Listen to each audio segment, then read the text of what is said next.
Kuya Zikong, ang matandang dilaw ang mukha. Kailan ka ba kusang aalis sa pwesto? Bakit ka nagmamadali? Hintayin mong maubos ko ang dot ng pamilya Shen. Kasulatan ng diborsyo. Natural ko siyang pinaalis. Kayo, ano ang ginagawa ninyo? Ano ang isinisigaw mo? Ngayong nakita mo na, hindi ko na kailangang magtago pa. Hindi mo kayang tanggapin ang isang karibal na babae. Marikit, mahinahon at mabait. Ako ang karibal mong babae. Lu Zikong. Karapat-dapat ka pa bang humarap sa akin? Tinulungan ka ng pamilya Shen na makapag-aral at makapasa sa pagsusulit sa serbisyo sibil. Ganyan mo ba ako ginagantihan?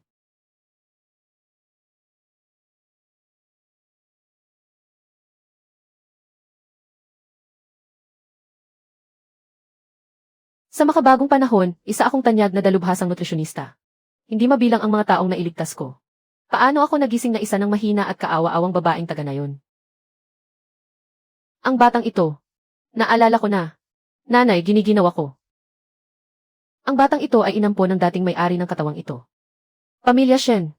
Ayon sa mga pantas, ang paghubog sa sarili ang susi sa maayos na pamilya. Pero ikaw, ipinilit mong ampunin ang isang ligaw na batang walang malinaw na pinagmulan. Talagang kailangan mo siyang ampunin. Ibig sabihin, suwail ka sa iyong biyenan. Hindi mo sinusunod ang dangal ng isang asawa. Ilang paghamak na ba ang tiniis ng dating may-ari ng katawang ito sa inyong tahanan?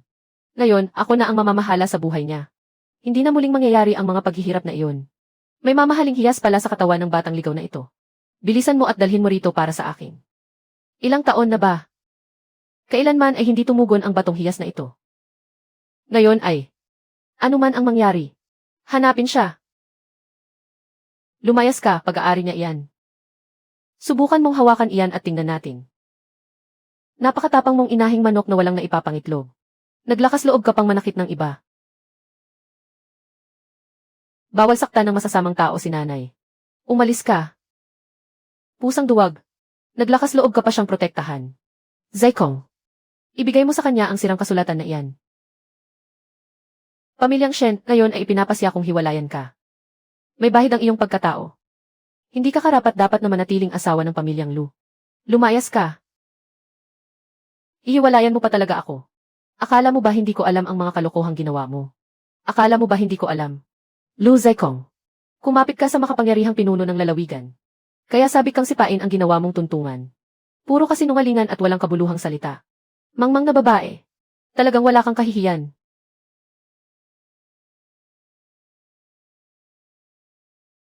Sino? Sino ang naglakas loob na pumasok? Sino? Sino ang naglakas loob na pumasok? Lu Zikong. Naglakas loob kang saktan ang kapatid ko. Tadarin kita at ipakain sa mga aso. Shen! Shen Shen! Shen Wenbin. Sakto ang dating mo, ang kapatid mo. Batas ng dinastyang Dakian. Ang asawang babae ay hindi maaaring hiwalayan ng walang dahilang itinakda ng batas, kung hindi ay 80 palo ang parusa. Bukod dito, ang 10 pilak na dot ni Shen King noong ikinasal siya. Nasa talaan pa rin ba ng pamilya Lu? Iyon, kusang loob niya iyon. Pang-aangkin sa dote ng panig ng babae. Katumbas ng pagnanakaw. Kapag umabot ang kasong ito sa hukuman ng lalawigan, mapoprotektahan pa ba ang iyong ranggo at karangalan? Tama na ang satsat. Ibalik ninyo ang dote at lahat ng damit ng kapatid ko.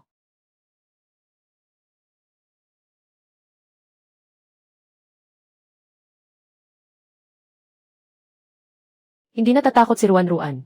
Narito si Kuya. Walang makapanggapi sa inyo. Nasaktan ang kalooban ng bunso naming kapatid. Halika, umuwi na tayo.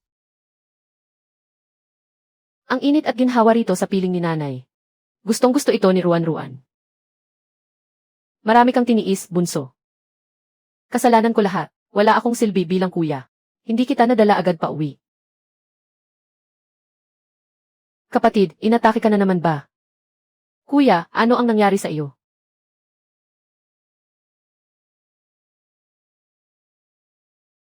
Bumalik lang ang dati kong karamdaman. Ayos lang ako. Paano mong nasabing ayos lang? Nagsusuka ka ng dugo at sinasabi mo pang ayos ka. Pupunta ako agad sa bayan para maghanap ng manggagamot. Saan tayo kukuha ng pambayad sa manggagamot? May malubha na akong karamdaman. Huwag ka nang magsayang ng panahon at pera.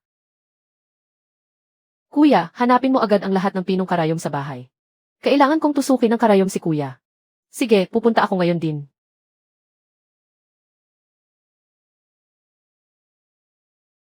Kahit mukhang payat at mahina si kuya, maayos naman ang pangangatawan niya. Kapag sinabayan pa ng mukhang iyan, siguradong sikat na sikat siya sa makabagong panahon. Maraming salamat sa pag-aasikaso mo. Kapatid, hindi ito isang malubhang karamdaman. Matagal ka nang nagugutom. Malubha ang kakulangan mo sa nutrisyon. Dagdag pa ang sakit sa baga na dulot ng matinding lamig na pumasok sa iyong katawan. Nutrisyon? Ano? Sa madaling salita, lubhang nanghina ang katawan mo. Ubos na ang lakas at dugo mo. Naipon ang lamig sa iyong mga baga.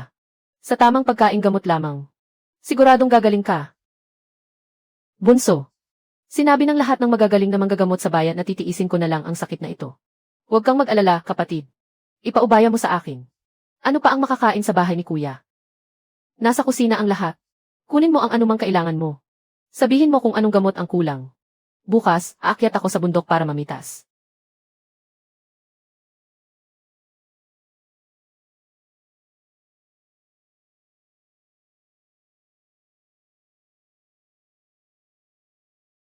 Ang bango naman, nanay. Kumukulo na ang sikmura ko sa gutom. Mabait na bata, ang unang mangkok ay para gamutin si kuya. Ipagluluto ka ni nanay ng pansit. Kapatid, inumin mo habang mainit. Mapapainit ng pagkain gamot na ito ang baga at mapapawi ang naipong plema. Ito ang pinakamainam para sa kalagayan ng katawan mo ngayon. Bunso, bakit napakabango ng sabaw na ito? Talaga bang gagaling ako rito? Maniwala ka sa akin, kapatid. Inumin mo na. Uf, ubo, ubo. Uf, ubo, ubo. Bunso, may problema ba sa gamot na ito? Ako, hindi na masikip ang dibdib ko. Kumakalat ang init sa buong katawan ko. Bunso, isa kang himala. Mabuti naman, napakabuti. Ang kapatid kong ito, parang diwata na bumaba mula sa langit. Ano ang nangyayari? Totoong nakapagpapalakas ng katawan ang pagkain ito. Pero hindi dapat ganoon kabilis ang epekto nito. Baka dahil sa mga sangkap na matatagpuan sa mundong ito.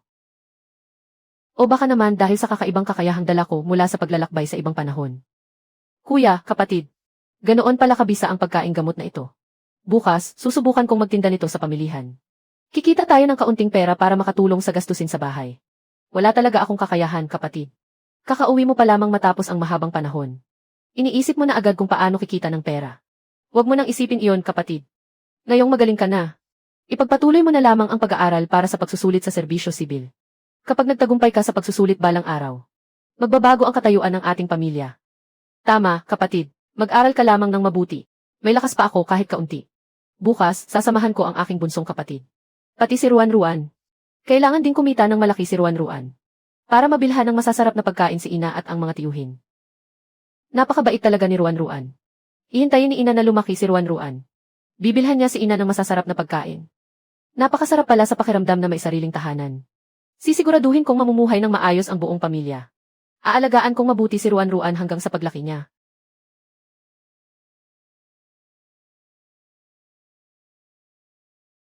Mabangong halamang pagkain na panlunas. Gumagamot ng karamdaman at nagpapalakas ng katawan.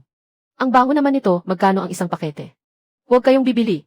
May lason ang mga paninda ng babaeng iyan. Ano ba ang nangyayari? Shen King, isa ka lamang itinakwil na asawa. Dapat nasa bahay ka at nagsisisi sa iyong mga kasalanan. Ngunit naglakas loob kang lumabas at manloko ng salapi. Winasak mo ang dangal ng pamilyang Lu. Lu Zikong, walang sinasabi ang batas ng dinastyang Dakian na bawal ito. Hindi ipinagbabawal sa isang itinakwil na asawa ang magtinda para mabuhay. Ngayon, pakialam mo pa ba kung mapahiya ako o hindi? Hindi ba't huli na ang lahat? Ano ang ibig mong sabihin sa pagtitinda? Mga kababayan, halikayo at tingnan ninyo. Ang itinakwil na asawang ito ay walang alam sa dangal ng isang babae. Nangahas pa siyang gumamit ng mga bulok na halamang gamot na mailason upang manakit ng tao. Mga kababayan, halikayo at tingnan ninyo. Siya ang walang kahihiyang itinakwil na asawa. Namimitas lamang siya ng bulok na halamang gamot sa lupa. Hinahalo pa niya iyon sa patay na manok na kung saan lamang niya napulot. At tinatawag niya iyong pagkaing panlunas. Lason lang iyan, hindi gamot. Balak niyang manloko ng salapi at pumatay ng tao. Kumikita siya ng maruming salapi. Mga kababayan, makinig kayo sa aking sasabihin. Itinakwil siya dahil suwail at walang paggalang sa mga nakatatanda. Ngayon, puno ng hinanakit ang kanyang puso. Isa lamang siyang mangmang na babae. Ano ang alam niya tungkol sa medisina at mga katangian ng gamot? Huwag na huwag kayong magpapaloko sa kanya. Kapag nagkasakit kayo dahil dito, wala kayong mapagbalingan ng sisi. Naku, pati ang ginoong iskolar ay nagsalita na. Mukhang hindi nga dapat bilhin ang gamot na ito. Kung mapahamak tayo sa pagkain ito, kanino tayo mananagot? Isa lamang siyang itinakwil na asawa. Dapat nasa bahay siya at nag-aalaga ng anak. Ngunit lumabas pa siya upang magpakita at magtinda. Ano nga ba ang tunay niyang kakayahan? Aba, maganda at marikit pala ang munting ginang na ito. Bakit ka na parito upang magtinda sa ilalim ng araw at hangin? Sinabi ng matandang ginang na mailason ang gamot mo. Sumama ka sa mga kuya mo pabalik sa ating tahanan. Hayaan mong masuri ka ng mabuti ni kuya. Huwag ninyong aapihin ang aking ina. Hindi natatakot si Ruan. Nandito si ina. Ilayo mo ang marumi mong kamay. Kayong mga walang hiyang babae. Binigyan na kita ng mukha, pero talagang wala kang hiya. Hampasin ninyo siya. Sino ang mangangahas na manakit sa kapatid ko? Pipilipitin ko ang ulo niya na parang liig ng aso. Laisan, ano ang kinatatakutan ninyo? Isa lang naman siya. Ibagsak ninyo ang matandang babaeng iyon.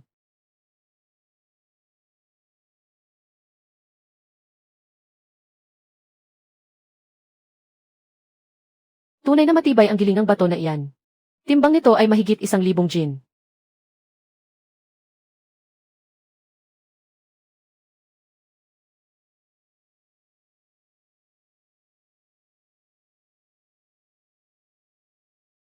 Tumabi ka at mamatay ka na.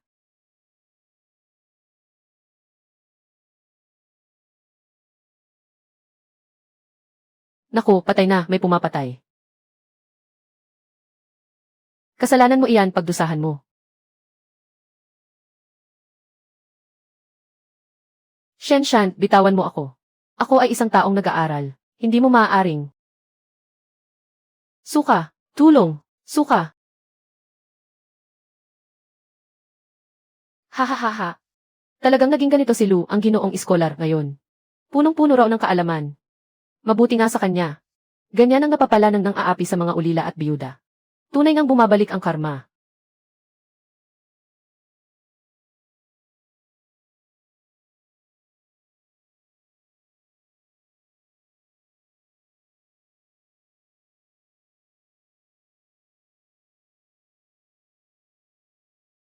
Ang phoenix ay nahulog sa daigdig ng mga mortal.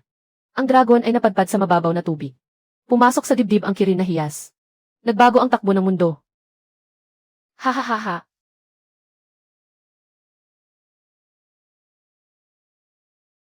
Napakabango ng pagkaing gamot na ito. Ang bagay na ito ay sa langit lamang matatagpuan. Ilang ulit pa kaya itong matitikman ng mga tao sa mundo? Saan nanggaling ang baliw na bulag na ito? Umalis ka, umalis ka. Huwag kang makialam dito. Kuya, ayos lamang. Matanda. Ang pagkikita natin ay itinakda ng kapalaran. Ang mangkok ng sabaw na ito. Inaanyayahan ko kayong uminom.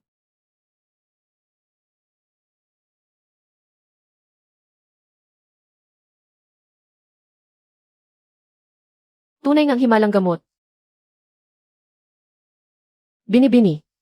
Kagagaling ko lamang manghula gamit ang aking mga daliri. Ang kapalaran mo. Kahiwagan ito. Nais kong malaman ang buong detalye.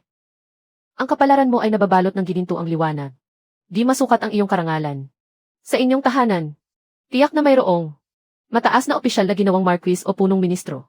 At ang iyong asawa ay isang haligi ng bayan na kinatatakutan sa buong lupain. Mahusay kayong magbiro, matanda. Ngayon ay nag-iisa na lamang ako. At lubos na naghihirap ang aming tahanan. Ang bulag na ito para lamang makainom ng isang mangkok ng sabaw. Ay kung ano-anong mapalad na salita ang iniimbento.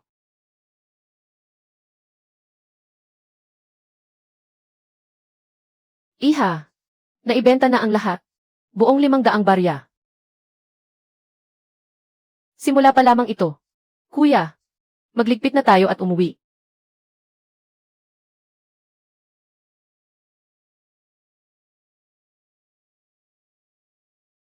General, may natuklasang bakas ng kirin na hiya sa bayan ng Kingshi. Maaaring ang batang iyon na nga ang nawawalang munting prinsesa. Alamin muna natin ang katotohanan.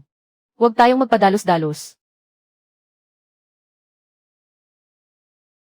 Kuya, kumita tayo ng 500 barya ngayong araw. Pagdaan natin mamaya sa tindahan ng tela. Bibilhan natin ang bata ng ilang dipa ng telang koton. Para gawan siya ng bagong damit. Sige, kung iyan ang gusto ng bunso naming kapatid.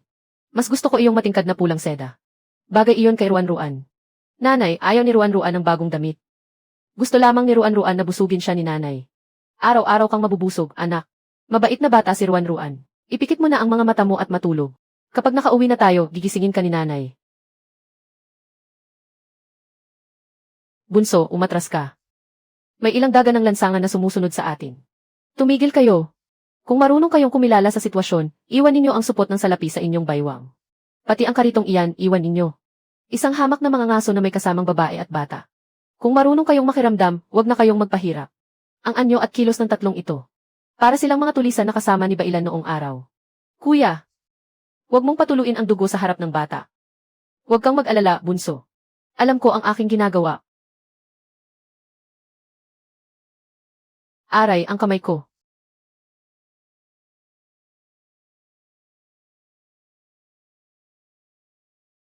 Kailan ka ba kikilos? Hindi ko pa nga napapainit ang katawan ko. Multo, takbo.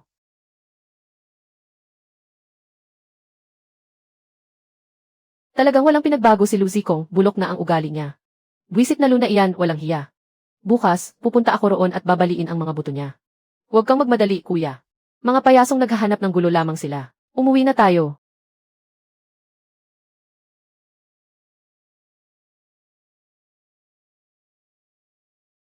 Ito ang kinita natin ngayong araw. 500 barya lahat. Narito ang kalahati, 250 barya. Kuya Wenbin, sa iyo na ito. Bumili ka ng mas magandang tinta. At bumili ka rin ng ilang lumang tanong para sa pagsusulit sa lalawigan. King lahat ng ito ay pinaghirapan mong kitain. Paano maaari, kuya? Kakagaling mo pa lamang, ikalawang kuya. Ang makapasa sa pagsusulit at magkaroon ng karangalan ang pinakamalaking pag-asa ng ating pamilyang Shen. Tama ka, ikalawang kuya. Tama ang sinabi ng ating kapatid. Itatabi ko ang bahaging ito para sa iyo bilang puhunan. Malakas pa ako. Hindi tayo magugutom o mawawala ng maisusuot. Tong Zai. King tungkol sa nangyari sa palengke kanina. Nasabi na sa akin ni kuya ang lahat. Makitid ang isip ni Lucy Kong. Hindi ko kailanman kalilimutan ang matinding kahihiyan at paglapastangang ito. Hindi ako makikipag-ayos o urong. Kung mandirigma ang darating, haharapin natin. Kung tubig ang darating, tatabunan natin ng lupa. Kapag naglakas loob siyang magpakita, sisiguraduhin kong hindi na siya muling makakatayo.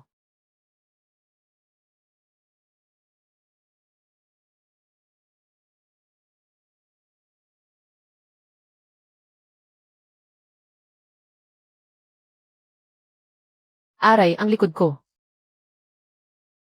Tama na, huwag ka nang umangal. Zikong, dapat mong ipaghiganti ang iyong ina. Ang dalawang tarantado sa pamilyang Shen ay kumita ngayon sa palengke. Isang buong supot ng baryang tanso. Ilang daang wen ang halaga niyon. Ilang daang wen. Kung makuha natin ang resipe ng pagkaing gamot na iyon, yayaman tayo ng husto. Tama. Zikong, may karangalan ka na sa lipunan. Bukas, magsama ka ng mga tauhan at agawin ang resipe. Agawin. Ang mga taong walang pinag-aralan lang ang gumagamit ng dahas. Ayon sa batas ng dinastyang Dakian, ang babaeng ikinasal ay dapat sumunod sa kanyang asawa. Matapos siyang itiwalag, ang anumang ari-ari ang naipundar niya ay sakop pa rin ang pamamahala ng angkan. Si Shen King ay isang itinakwil na asawa lamang. Palihim siyang nagtitinda para kumita. Malinaw na wala siyang pagpapahalaga sa dangal ng isang babae. Bukas, hihingi ako ng tulong sa mga nakatatanda ng mga angkan sa bayan. Sasabihin kong sinira ni Shen King ang dangal ng isang may asawa. At itinago niya ang lihim na resipe ng pamilyang Lu. Hihilingin ko sa mga nakatatanda na buksan ang bulwagan ng angkan. Sa ngalan ng batas at katarungan, kukunin nila ang tindahan ng pagkaing gamot. At ang lihim na resipe upang mapunta sa aming pamilyang Lu. Napakatalino mo talaga, anak ko. Tingnan natin kung paano pa magmamalaki ang babaeng iyon. Basta makuha ko ang munting malas na iyon. Ang kirin na hiya sa liig niya. Ano ba ang halaga ng anak ng mahistrado ng bayan? Ako, si Lucy Kong, ay aangat sa buhay. Magiging isa ako sa mga makapangyarihan sa kabisera. Ang palawit sa liig ng batang iyon. Kailan tayo kikilos?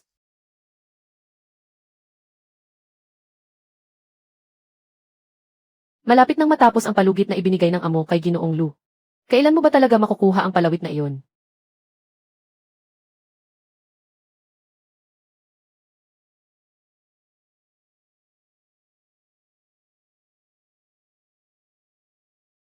Ginoo. Patawarin ninyo ako, Ginoo. Maawa kayo, Ginoo. Hindi ako nagsikap. Ngunit may kasama si Shen King na isang mangangaso na likas ang pambihirang lakas. Walang silbi. Isa lamang siyang hamak na taga-bukid. Hindi mo man lang siya mapabagsak. Maawa kayo, Ginoo, maawa kayo. Nakaisip na ako ng ganap na plano. Bukas, makikipagtulungan ako sa mga nakatatanda ng angkan. Gagamitin namin ang batas ng dinastyang Dakian upang sa pilitang kunin ang tindahan ng pamilyang Shen. Sa oras na iyon, magugulo ng husto ang pamilya Shen. Sa gitna ng kaguluhan, tiyak na makukuha ko ang batang babae pati ang palawit.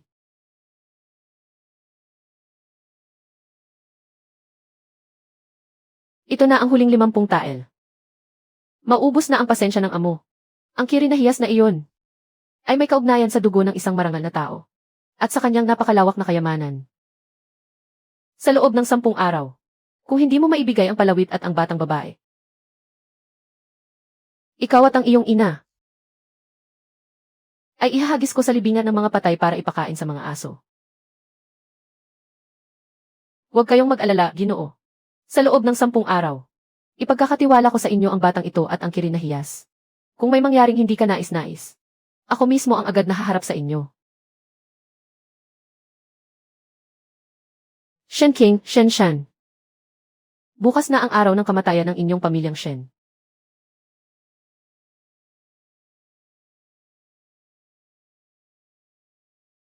Ina, pupunta pa ba tayo ngayon sa pamilihan para magbenta ng masarap na sabaw? Sige, mabuting bata. Pagdating natin sa pamilihan, bibilhan ka ni ina ng minatamis na prutas. Munti, tingnan mo ito. Ito ang halamang ugat mula sa aking yasyantang. Kuya, saan mo ito napulot? Kagabi, hindi ako mapalagay. Palihim akong nagtungo sa masukal na gubat sa labas ng bayan. At nakita ko ang walang hiyang si Lucy Kong, na may kausap na lalaking nakaitim at nakamaskara. Sinabi nilang sa loob ng 10 araw ay dapat nilang agawin si Ruan Ruan at ang kirinahiyas. Napulot ko ang halamang ugat na ito sa ilalim ng matandang puno ng balang. Mukhang ang lihim sa likod ng palawit na iyon ay mas malaki kaysa sa inaakala ko. Naunawaan ko, kuya. Kapag may sundalo, haharap tayo. Kapag may tubig, gagawa tayo ng paraan. Kung sabik siyang hanapin ang sariling kamatayan, tulungan na lamang natin siyang makamit iyon. Magligpit ka na ng mga gamit. Maghahanda tayo para pumunta sa pamilihan.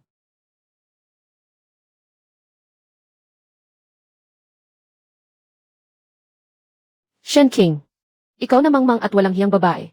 Itinakwil ka ng pamilya Lu dahil sa iyong masamang asal. Ngunit hindi ka man lamang nagsisi o nagbago. At naglakas loob ka pang gamitin sa pamilihan ang kahina-hinalang halamang gamot na ito upang lasunin ang mga tao. Ngayon ay ipinatawag ko si Manggagamot Kin at si Ginoong Wang upang ilantad ang iyong panlilinlang. Ako ang tagapamahala ng kapisanan ng mga tagasuri ng gamot. May nagsumbong sa iyo dahil nagpapagamot ka ng walang lisensya. May matinding lason ang iyong mga pagkaing gamot. Mga kawal, isara ang kanyang pwesto. Kumpiskahin ang lahat ng kanyang paninda. Kalokohan ang sinasabi mo. Ilang tao na ang gumaling dahil sa mga pagkaing gamot ng aking kapatid. Kayong mga tiwaling opisyal. Malinaw na tumanggap kayo ng suhol mula sa walang hiyang si Lucy Kong. Ginoo, tingnan ninyo. Ang hamak na babaeng taga-bukid na ito ay hayagan pang lumalaban sa mga opisyal. Shen King, kung wala kang ginagawang masama, bakit ayaw mong ipasuri ang mga ito? Kuya, umatras ka. Ayon sa batas ng dinastyang Dakian, Ginoong Wang, ang sinumang mapatunayang nagkasala ay dapat magkaroon ng parehong saksi at katibayan. Matapang kang ang hamak na babae. Ang salita ko ang siyang katibayan. Ano pa ang hinihintay ninyo, hampasin ninyo siya. Tabi, sabi ko, magbigay daan kayo. Ginoong Wan, may masamang nangyari. Saklolo.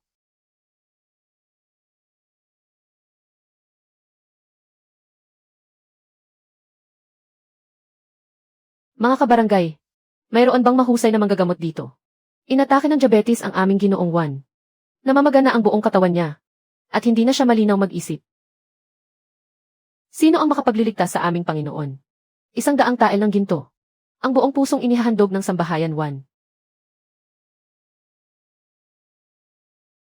Isang pagkakataong minsan lamang dumarating sa loob ng 1,000 taon.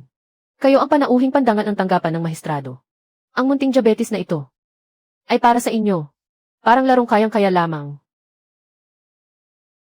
40 taon na akong nagsasagawa ng panggagamot.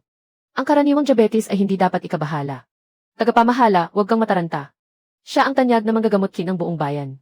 Kapag si manggagamotkin ang kumilos, tiyak na malalampasan ni Ginoong Juan ang panganib. Manggagamot, isalba ninyo ang buhay niya. Manggagamot, sumakay na kayo agad sa karwahe. Diabetes. Pamamaga sa buong katawan. May kasabay pang pagkawala ng malay. Ito ay tipikal na komplikasyon sa bato na dulot ng diabetes. Kasabay ng pagkalason sa keton at pagtaas ng asido sa dugo. Kung hindi agad maisasagawa ang pagsasaayos ng metabolismo at paglilinis ng lason, hindi lalampas sa kalahating oras. Wala nang pag-asang mailigtas ang taong ito. Nais mo pa bang tumakas? Lumayas ka. Baliw na babae. Nangahas kang punitin ang patalastas ng tahanan 1. Bata ka pang wala pang balbas. Hindi mo alam ang iyong hangganan. Malawak at malalim ang kaalaman sa panggagamot. Paano mo nagagawang manggulo rito, mangmang na babae? Kung nais mong mailigtas ang inyong Ginoong Juan, sumama ka sa akin. 100. 100 ang halaga. Mabuti. Bini-bini. Kung tunay mong mapapagaling ang Ginoong Juan, titiyakin ng tahanan 1 ang iyong karangyaan habang buhay. Kung mangahas kang pagtawanan ang tahanan 1, ipakukulong kita habang buhay ngayong araw. Sumakay sa karwahe. Ginto. Ginoong Juan, hindi pagkatuyo ng tubig sa bato ang inyong karamdaman. Ito ay mga sintomas ng halos pagkaubos ng enerhiyang yang. Kailangan gumamit agad ng 100 taong ginseng na hinaluan ng aconite upang pakuluan bilang sabaw na ginseng at aconite para maibalik ang yang. Pilit nitong pananatilihin ang huling hininga at saka lamang magkakaroon ng munting pag-asa. Pumunta agad sa imbakan. Kunin ang 100 taong ligaw na ginseng. Hindi maaaring gumamit ng ginseng. Shen King. Ang Dr. Qin ay isang haligi ng panggagamot. Ikaw na munting irog na hindi man lamang makakilala ng lahat ng gamot. Nangangahas ka pang magmarunong dito. Nais mo bang patayin ang Ginoong Juan? Kasuklam-suklam na kalokohan. Ako ang maghahanda ng reseta. Paano mo hinahamak ang pasya ng isang batang wala pang balbas? Ang sabaw na ginseng at aconite ay sinaunang paraan. Ano ba ang alam mo?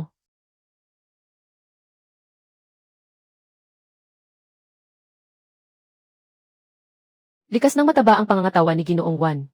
Sa araw-araw ay labis siyang kumakain at umiinom. At mahilig sa matataba at matatamis na pagkain. Ang tinatawag ninyong uhaw na sindrom sa kanyang katawan ay hindi pagkatuyo ng tubig sa bato, kundi bunga ng matagal na pag-ipon ng taba dahil sa mataas na asukal, na nagdulot ng panloob na init at pamumuo ng dugo. Nawala sa ayos ang kanyang pali at tiyan. Malinaw na laso ng init ang umaatake sa kanyang puso. Ito ang mga palatandaan ng laso ng asido na tumago sa kanyang mga buto. Kung gagamit kayo ngayon ng 100 taong ginseng, isang gamot na labis na nagpapalakas at nagpapainit. Parang nagbubuhos kayo ng langis sa apoy. Parang nagbubuhos kayo ng langis sa apoy. Kung ano-ano ang sinasabi mo. Sinuri ko ang mga sinaunang aklat. Sa huling yugto ng sindrom na uhaw, kapwa kulang ang yin at yang. Paano may iwasang gumamit ng ginseng upang mapalakas siya? Tama ang sinabi ng binibining ito. Ang aming Ginoong Juan ay karaniwang. Pinakagusto ang malalaking isda at matatabang karne. At labis na mahilig sa matatamis. Tagapamahala.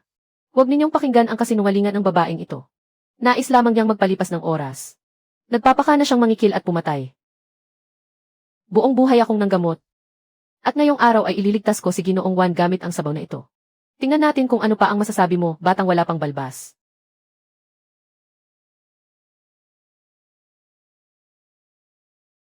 Itigil ninyo. Hindi kayang tanggapin ng katawan ni Ginoong Juan ang ganitong matinding gamot. Mauwi ito sa pagkamatay ng tao.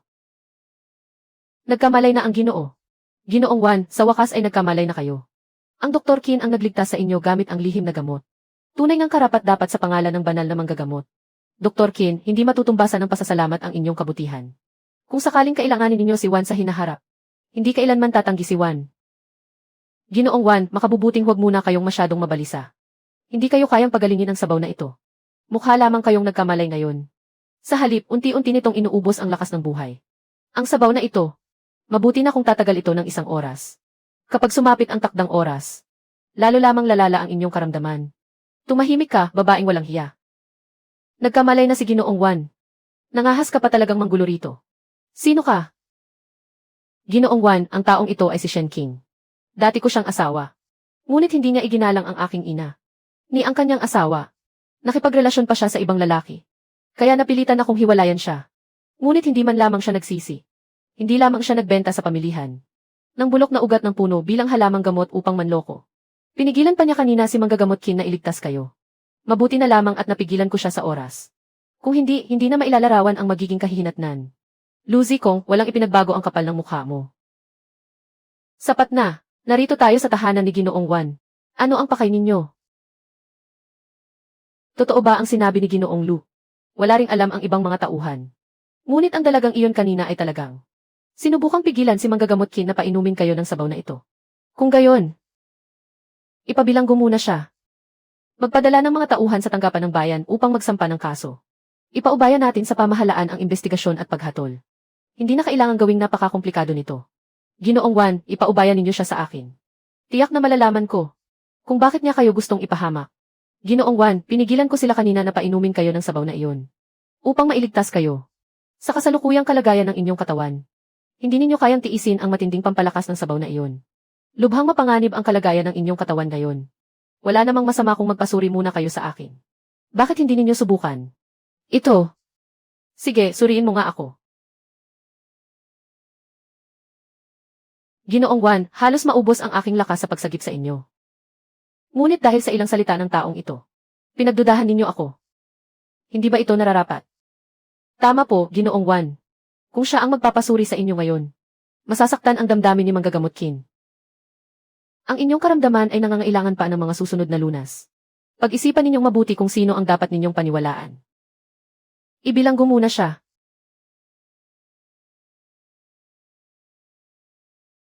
Huwag mo akong hawakan. Makakapaglakad ako. Nga pala, Ginoong Wan. Tandaan ninyo ang sinabi kong 1 oras. Sa loob ng 1 oras na ito, huwag na huwag kayong iinom ng anumang gamot na ibibigay nila. Kung hindi, maaapektuhan ang paggamot ko sa inyo mamaya. At magdudulot ito ng hindi kailangang abala. Ano ba ang pinagsasasabi mo? Shen King. Nasa pamilihan pa ba si Ruan-Ruan at ang iyong kuya Shan? Nagpadala ako kanina ng mga tauhan upang hanapin ang iyong kuya Shan. Sinabi kong may kailangan ka sa kanyang tulong. Sa tingin mo, pupunta kaya siya? Ang hamak na tulad mong umaasa sa kapangyarihan ng iba, ay marunong lamang magpakana at manlinlang. Umabot ka na sa ganitong kalagayan. Ngunit matigas pa rin ang ulo mo. Hindi mo ba nakikita kung sino ang nasusunod ngayon? Ibigay mo lamang ang reseta. At hindi ko na sila pahihirapan. Ito ang tahanan ni Ginoong Wan. Huwag mong sabihing ikaw ang masusunod dito. Huwag mong kalilimutan. Huwag mong kalilimutan. Nasa kamay ko pa ang iyong anak. Nangahas kang magsalita sa akin ng ganyan. Hindi mo ba ipinag-aalala ang kaligtasan niya? Lu Zaikong, Lu Zaikong. Isa kang ganap na hangal. Kung nasa labas ang aking kuya Shan at si Ruan-Ruan, kailangan ko pa ring mag-alala ng kaunti. Pero nilinlang mo pa talaga sila para pumunta sa tahanan ni Ginoong Wan. Pinahahalagahan ni Ginoong Wan ang kanyang reputasyon. Paano kanya hahayaang gumawa ng anumang kahihiyang bagay sa kanyang tahanan? Akala mo ba walang hiya ang lahat tulad mo? Ang talas talaga ng dila mo. Shen King, binibigyan na kita ng pagkakataon pero ayaw mo. Huwag mo akong sisihin sa mangyayari. Ngayon, pipilitin kitang lumuhod at humingi ng tawad sa akin.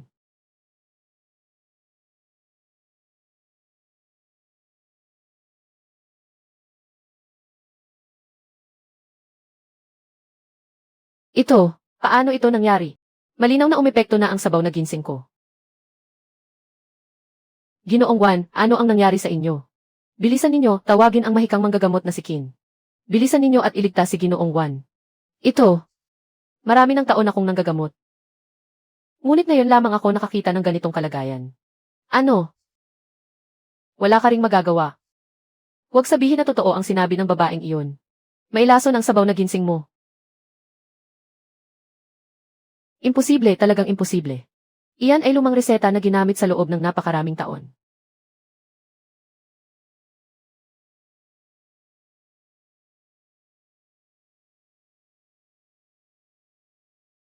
Ibigay mo agad sa akin. Mga kawal, harangan ninyo siya. Ano ba talaga ang nangyayari? Ako ang nagligtas sa buhay ng inyong Panginoon. Binibining Shen. Pakiusap, iligtas ninyo ang aming Panginoon, Binibining Shen. Bilisan mo at dalhin mo ako sa kusina. At dalhin ninyo rito ang lahat ng sangkap at halamang gamot sa buong tahanan. At ilabas ninyo ang aking kuya at ang aking anak. Ilabas sila.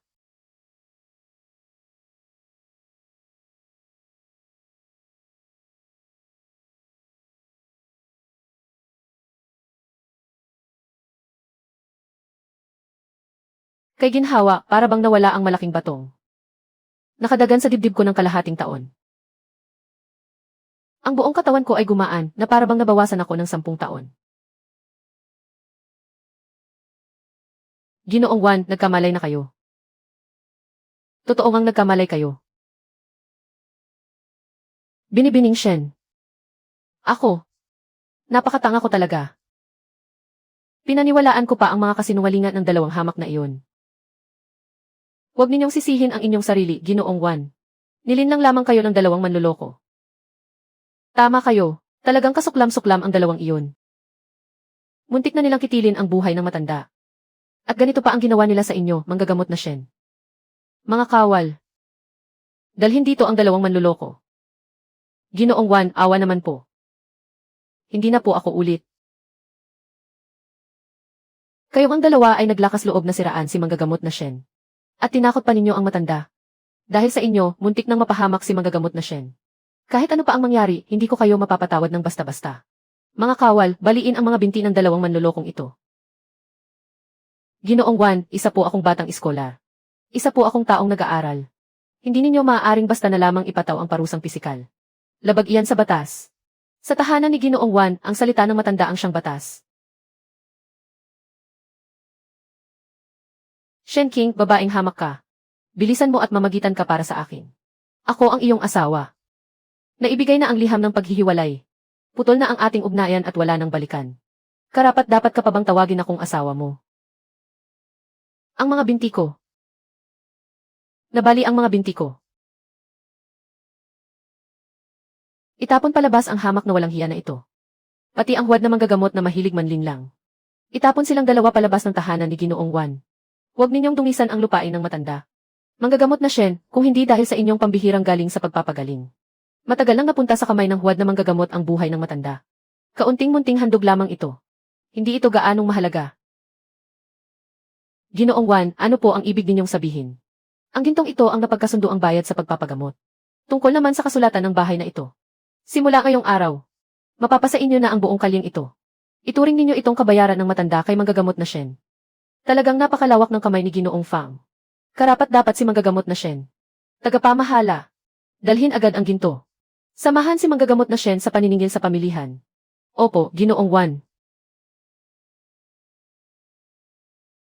Makinig kayong lahat, mga mamamayan ng bayan ng Qingxi.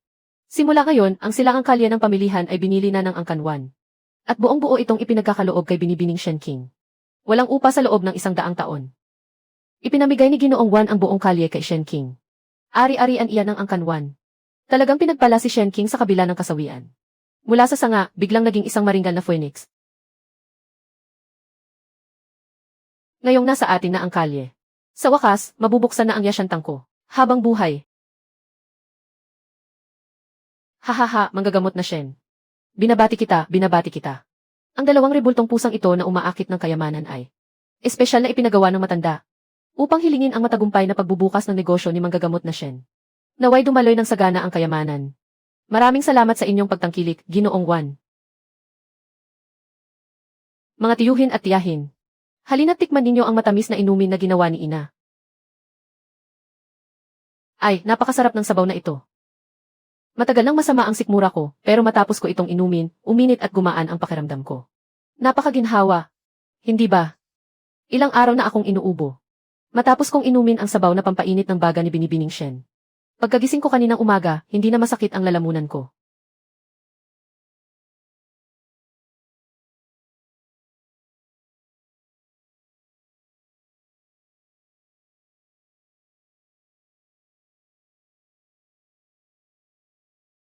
Hindi pangkaraniwan ang tindig ng taong ito. Napakabigat ng amoy ng dugo sa kanyang katawan. Tiyak na hindi siya karaniwang tao. Mahal na panauhin. Mangyaring pumasok kayo. Hindi ko alam kung naparito kayo para sa pagkaing panggamot. O upang gamutin at palakasin ang inyong katawan.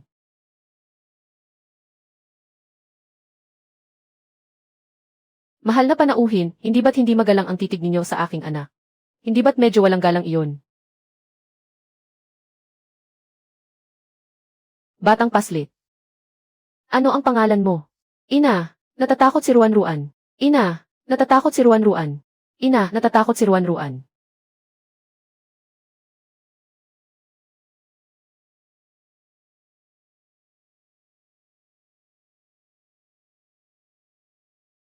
Kung naparito kayo upang kumain ng pagkaing panggamot, malugod kayong tinatanggap ng aming munting tindahan. Ngunit kung naparito kayo dahil sa aking anak, ikinalulungkot ko, hindi namin kayo mapaglilingkuran. Binibini, nagkamali kayo ng pagkaunawa. Ako. Ay, manggagamot na Shen. Walang masama, nagkaroon lang ng hindi pagkakaunawaan. Ginoong Wan, ano po ito? Manggagamot na Shen, hayaan ninyong ipakilala ko siya sa inyo. Ang ginoong ito ay si Xiaoli. Isa siyang malayong kamag-anak ng matanda. Malayong kamag-anak. Ginoong Wan. Ang kamag-anak ninyong ito ay tila hindi karaniwang tao.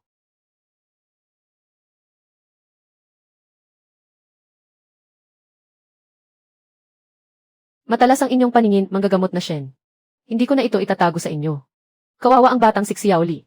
Nasadlak sa kapahamakan ang kanyang pamilya. Ngayon, bumagsak na ang kanilang kabuhayan. Kaya napadpad siya rito. Bagaman taglay niya ang pambihirang lakas. Wala naman siyang mapagagamitan nito. Ginoong Wan, ang yasyantang ko ay nagbukas para magnegosyo. Kailangan ko ng isang tapat at maasahang tauhan. Ngunit hindi ko kayang umupa ng isang taong ganito kahalaga. Manggagamot na Shen, huwag muna kayong magmadaling tumanggi. Ayaw niya ng sahod. Kailangan lang niyang mabigyan ng pagkain. Kapatid, tama ang sinabi ni Ginoong Wan. Sa mga darating na araw, kailangan kong pumunta sa malalim na kabundukan ng Qinling upang mangalap ng mga halamang gamot. Kailangan ng tindahan ng magpuputol ng panggatong, mag-igib, magbuhat ng mga gamit at maglipat ng mga palayo. Talagang kailangan namin ng malakas at masipag na gagawa ng mabibigat na trabaho. Tama, tama, tama, napakaganda ng pagkakasabi ni kapatid na Shen Shan. Manggagamot na Shen. Tingnan ninyo. Tingnan ninyo. Tingnan ninyo ang pangangatawan ni Xiaoli. Kayang tumbasan ng isang tao ang tatlong manggagawa. At kaya pa niyang magbantay laban sa mga tulisan. Walang libreng tanghalian sa mundong ito. Ginoong Xiao, nagpakababa ka para magtrabaho rito. Ano ba talaga ang pakay mo? Binibining Shen, si Xiao ay wala talagang ibang mapupuntahan ngayon. Naghahanap lamang ako ng lugar na matitirhan at mapagkakakitaan. Para may maipantawid gutom. Wala akong masamang balak. Ina, kumukulo na rin ba ang tiyan ng kuya mong matangkad? Gutom na rin ba siya, tulad ko? Ginoong Wan, yamang kayo mismo ang tumitiyak sa kanya. Kung gayon, hayaan siyang subukan. Ngunit sasabihin ko na ang masasakit na salita bago pa man. Ang silid sa likod ng yasyantang ay tirahan ng mga babae. Huwag kang papasok ng walang dahilan. Kung may kahit kaunting masamang kilos, aalis ka agad at huwag nang magpakita. Binibining Shen, makaasa ka. Hindi kailanman lalabag si Xiao sa mga alituntunin. Kapatid, pagsapit ng hapon, hatiin mo ang lahat ng panggatong na ito. Sa hapunan, ipagluluto ka ng kapatid kong babae ng sabaw ng buto. CJ.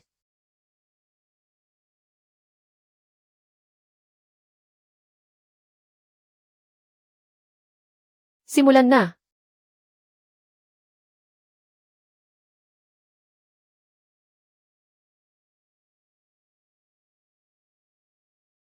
Aray, ina. Kapatid, sa lakas mong iyan, kaya mong manghuli ng tigre sa kabundukan. Talagang bihasa ka sa panghuli ng tigre. Masyado mong pinapagod ang palakol sa paghahati ng kahoy. Ginoong Xiao, tamang puwersa ang gamit sa paghahati ng kahoy. Hindi ko sinabing makipagbuno ka sa kahoy. Paumanhin, binibining Shen. Nawala sa tiyempo ang aking kamay.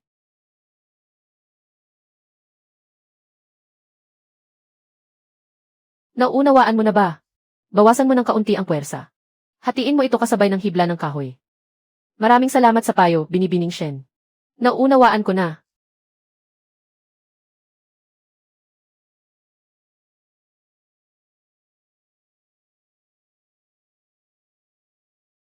Kapatid, kahanga-hanga ang pananalita ni Xiaoli.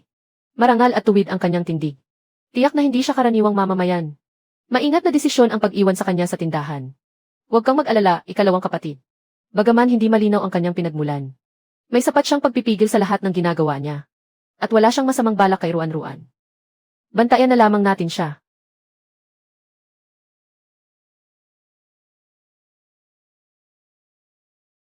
Sabi ni Ina, napapagod ang kuya mong matangkad sa pagtatrabaho. Bigyan natin siya ng sabaw. Napakatamis nito. Salamat, Ruan-Ruan. Masarap ba? Masarap. Ito ang pinakamasarap na sabaw na natikman ni kuya. Kuya matangkad, tingnan mo. Ito ang munting kayamanan ni Ruan-Ruan. Sabi ni Ina, poprotektahan nito si Ruan-Ruan. At kung minsan, kumikislap din ito.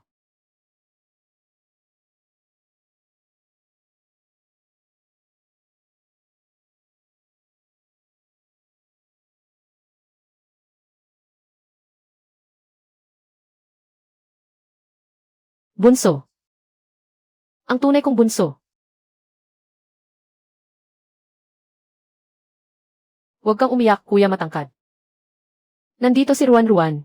Mabait si Ruan-Ruan.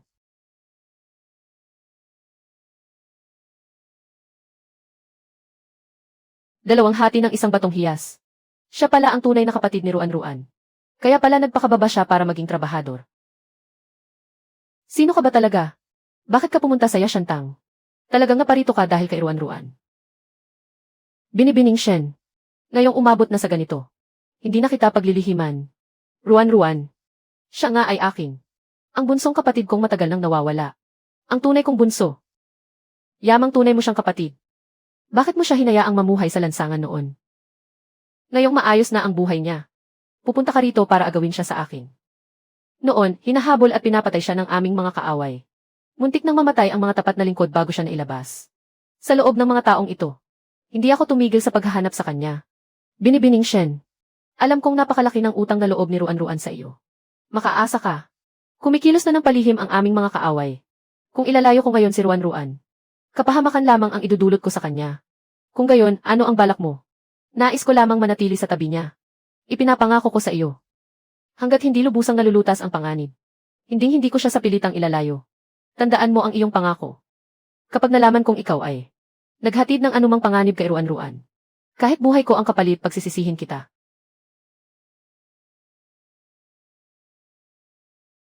Hahaha. Bunso. Sasamahan ko ang ikalawang kapatid sa pagsusulit sa pagka-opisyal. Habang nasa daan, ako ang bahala. Wala akong pakialam kung mga tulisan sa bundok man o mga bandido. Kapag humarang sila sa daan, pagsasaksakin ko sila. King masyado kang nagpagod nitong mga nakaraang araw. Hintayin mo ang ikalawang kapatid na malampasan ang lahat ng pagsubok at magtagumpay. Kapag lumabas na ang pangalan niya sa talaan ng mga pumasa, hindi mo na kailangang maghirap ng ganito. Kung gayon, mananatili na lamang ako sa bahay. At maghihintay ng mabuting balita mula sa ikatlong kapatid. Ginoong Xiao. Umalis man ako ng bahay. Babalik pa rin ako. Kapag nalaman kong naglakas loob kang gumawa ng anumang pagtataksil. Hindi kita palalampasin. Hindi ako mangangahas. Huwag kang mag-alala, Kuya Shan. Kapag wala ka, poprotektahan ko sina Binibining Shen at Ruan-Ruan. Poprotektahan ko rin si Ina. Kung may masasamang tao, itaboy ko silang lahat. Pinakamatapang si Ruan-Ruan sa lahat. Gabi na. Mauuna na kami. Hintayin ninyo ang mabuting balita mula sa akin. Napakaputla ng iyong mukha. May masama bang pakiramdam ka? Ayos lang ako. Nalamigan lang ako sa hangin kagabi. Medyo giniginaw. Magpahinga lang ako at gagaling na. Binibining Shen. Napakasama talaga ng kalagayan mo ngayon. Magpahinga ka muna agad. Ako na ang magbabantay sa tindahan. Ayos lang ako. Naghihintay ang mga suki sa kanilang sabaw. Kapag hindi tama ang pagkontrol sa apoy, mawawala ang bisa ng gamot. Pero, ako mismo ay manggagamot. Alam ko ang kalagayan ng sarili kong katawan. Huwag kang mag-alala. Kapag hindi ko na talaga kaya, ako mismo ang magpapahinga.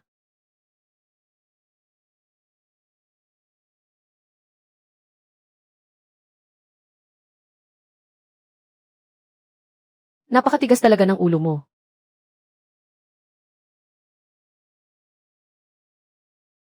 Kung gayon, ano na ang gagawin ko? Hindi pa ako kailanman nag-alaga ng sinuman. Tama nga pala. Takpan mo siya ng kumot. Dapat ba niyang tanggalin ang sapatos niya? Ngunit may pagkakaiba ang lalaki at babae. Paano ko hahawakan ang paa ng isang babae? Ngunit may sakit ngayon si Binibining Shen. Sa pag-aalaga ng may sakit, walang lalaki o babae. Sana ay hindi ako sisihin ni Binibining Shen.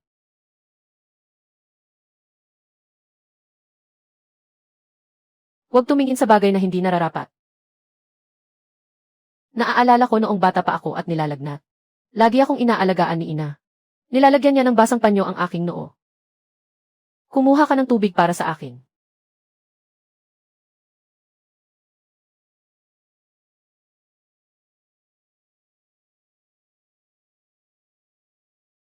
Hindi na ito mayaangat ngayon.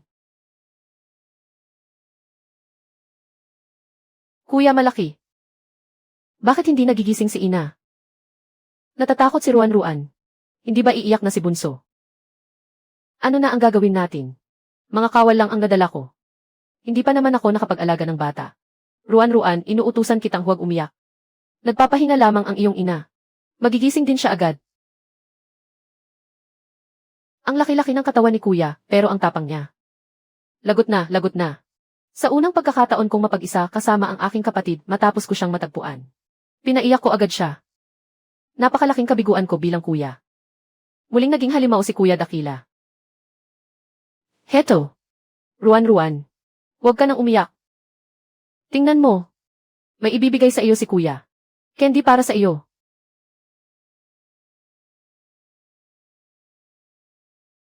Ikaw. Binantayan mo ako buong magdamag. Walang anuman. Huwag mo nang piliting kayanin ang lahat ng mag-isa.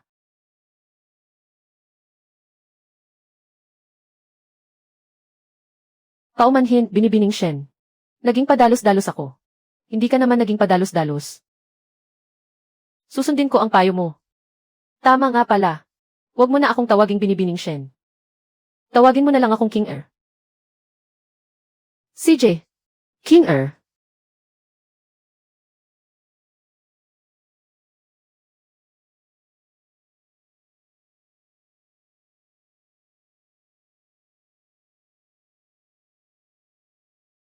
Naghalikan sina ina at ang Kuya Dakila. Bunso, nakauwi na ako. Heto. May kaunti pa akong tubig sa likod na hindi pa nahahati. Hindi sa bagay, mauuna na akong magtrabaho.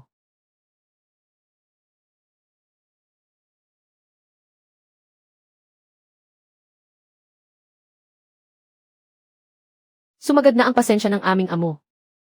Kung pera ang kailangan mo, bibigyan ka namin. Kung tauhan ang kailangan mo, magbibigay kami. Pero ni isang maliit na batang babae, hindi mo mapamahalaan. Mga dakilang Ginoo. Hindi sa walang kakayahan ang inyong lingkod. Kundi dahil may Ginoong Wan ang umaalalay sa pamilyang Shen. Ang Shen Shan na iyon. Si Shen Shan ay isang mabagsik na barbaro. Isang walang silbi. Ngayong gabi, magsama ka ng mga tauhan at sunugin ang Yashantang. Samantalahin ang kaguluhan at ilabas ang mga tao. Kapag pumalpak na naman ang gawain. Bukas, sa Ilog Kingshi. May isa na namang bangkay na palutang-lutang. Shen King. Lahat ng ito ay dahil pinilit mo ako. Ngayong gabi, gusto kong mamatay ka kasama ng munting halimaw na iyon.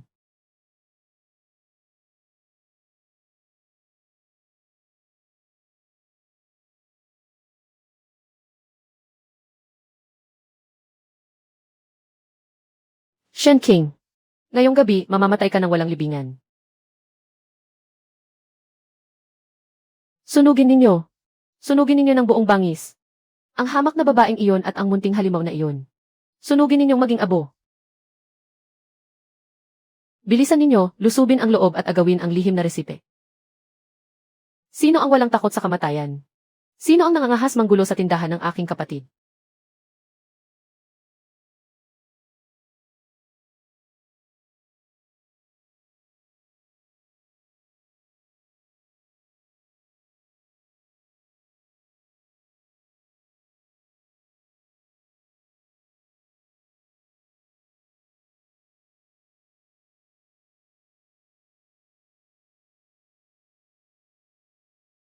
Ikalawang kuya.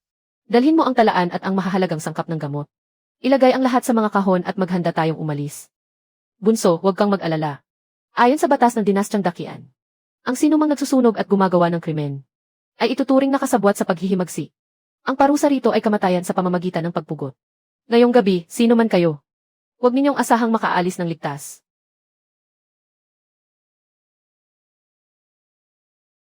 Magsalita ka. Sino ang nag-utos sa inyong pumunta rito? Si Ginoong Lu. Si Lu Zekong. Nasa maliit na eskinita siya sa labas. Siya ang nagbigay sa amin ng langis at pilak. Upang sunugin namin ang bahay. Maawa po kayo, dakilang mandirigma. Ang walang hiyang asong iyon. Kapag hindi ko siya napatay ngayong araw, hindi ako karapat-dapat taglayin ang apelyidong Shen. Kuya, tumigil ka. Sa isang lipunang pinamumunuan ng feudal na angkan. Ang pagpatay sa isang iskolar ay karumal-dumal na krimen. Tama ang sinabi ng aking bunsong kapatid. Ayon sa batas ng dinastyang Dakian, ang iskolar na lumabag sa batas ay maaaring patawarin. Ngunit kung sangkot sa panununog at pagpatay, at pakikipagsabuatan sa mga kaaway ng bayan, tiyak na babawiin ang kanyang karangalan at titulo. 3 salinlahi ang pagbabawalang manungkulan.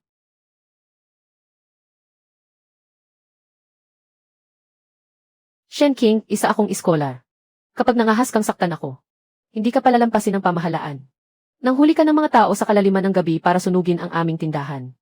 Hindi pa nga namin kayo na ihaharap sa pamahalaan. Pero ginagamit mo na ang pamahalaan upang kami ay takutin. Sinasabi mong ako ang nag-utos ng panununog. Nasaan ang iyong katibayan? Maibibilang bang katibayan ang salita ng ilang hamak na palaboy? At hindi ako natatakot na sabihin ito sa iyo. Kahit may katibayan ka, wala rin itong silbi. Sanay na ako sa mundong ito.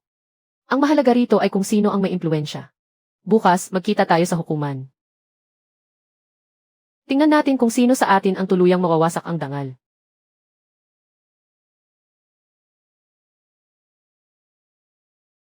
Pamilya Shen, may nagsumbong sa inyo ng paglusob at pananakit ng grupo. At pagkakasugat ng isang iskolar. Sumama kayo sa amin. Hindi ko alam kung ang paglilitis ni Kapitan Wang ay batay sa batas ng dinastyang Dakian. O sa ilang kabaliwan ng babaeng walang hiya. Iskolar Shen, ginagampanan ko lamang ang aking tungkulin ayon sa batas. Idinemanda ng pamilya Lu ang pamilya Shen dahil sa pananakit. Ang mga nakahandusay dito ay pawang katibayan. Katibayan. Mulat na mulat ang iyong mga mata at tingnan mong mabuti. Kagabi, may hawak siyang sulo na mailangis ng puno ng paulo niya. Tinangka niyang sunugin ang yasyantang ng aming pamilya Shen. Balak niyang magnakaw at pumatay. Ang ginawa ng aking kuya at ng aming trabahador ay pagtatanggol lamang sa sarili. Hinuli nila ang masamang salarin. Bilang kawani ng tanggapan ng distrito. Nakita mo ang matibay na katibayan ng panununog at pag-atake, ngunit hindi mo siya hinuli. Sa halip, naniwala ka sa walang kwentang paninirang puri ng babaeng iyon. At gusto mo pang hulihin ang biktima. Huwag mong sabihin kasabwat ka ng salaring nanunog at pumatay. Magkasabwat kayo.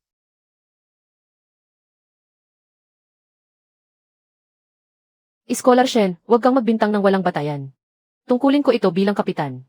Bakit naman ako makikipagsabuatan sa mga nanununog? Kalokohan, anong panununog ang sinasabi mo? Malinaw na kayong pamilya Shen ang nagpakana upang saktan ang aking anak. Napakawalang hiya ng babaeng ito.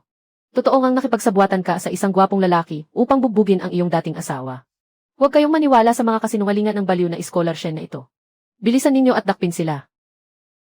Iskolar Shen, kahit may kaunting karangalan ka, dapat mo pa ring igalang ang batas at wastong asal. Si Shen King ay itinakwil na ng pamilya Lu. Ayon sa batas ng dinastyang Dakian, wala na siyang karapatang mag-alaga ng mga bata. Dapat ibalik ang batang ito sa pamilya Lu. Kung tungkol naman sa yasyantang, nararapat din itong mapunta sa pamilya Lu. Ina, ayokong sumama. Gusto ko si Ina. Huwag kang matakot, narito si Ina. Walang makapaghihiwalay sa iyo sa akin. Kapitan Wang, tumanggap ka ba ng suhol? Hindi ba? Hindi ba dapat mo kaming ipagtanggol? Bilisan ninyo, hulihin sila. Tumahimik kayong lahat. Dahil pare-pareho kayong may kanya-kanyang salaysay. Isasama ko kayong lahat sa tanggapan ng distrito. Ang kagalang-galang na mahistrado ng distrito ang magpapasya. Mga tauhan, ikadena ninyo sila.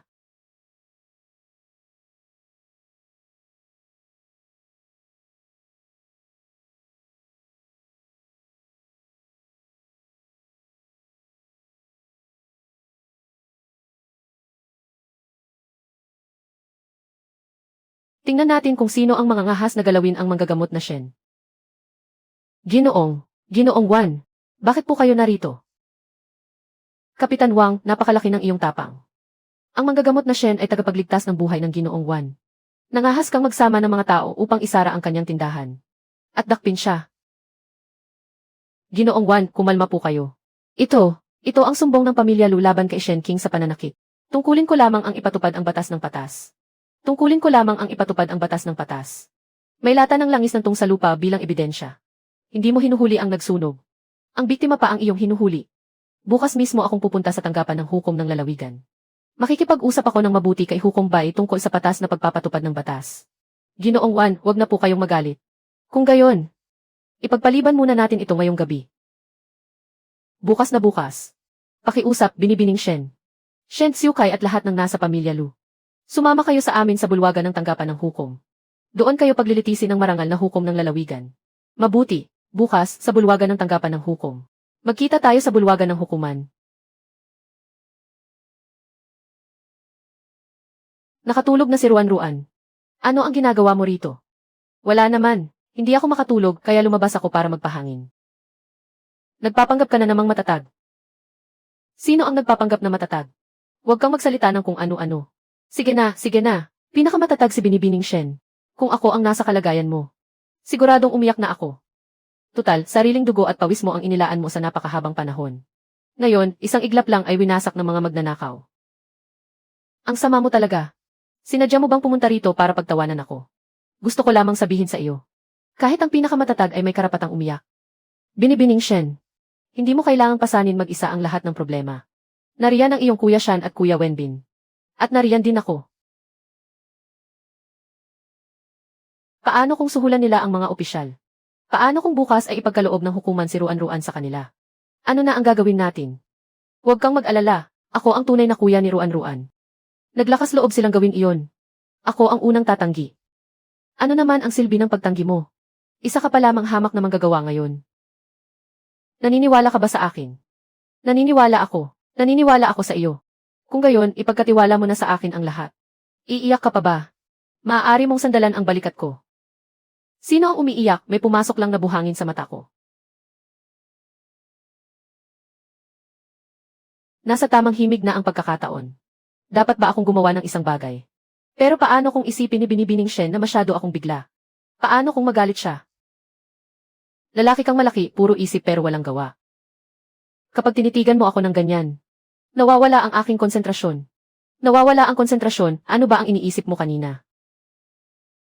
Kin-er, ayaw ko nang maging manggagawa mo lamang. Kung gayon, ikaw ay. Mula ngayon, huwag mo nang sarilinin ang anumang bagay. Ano man ang mangyari. Haharapin natin ito ng magkasama. CJ.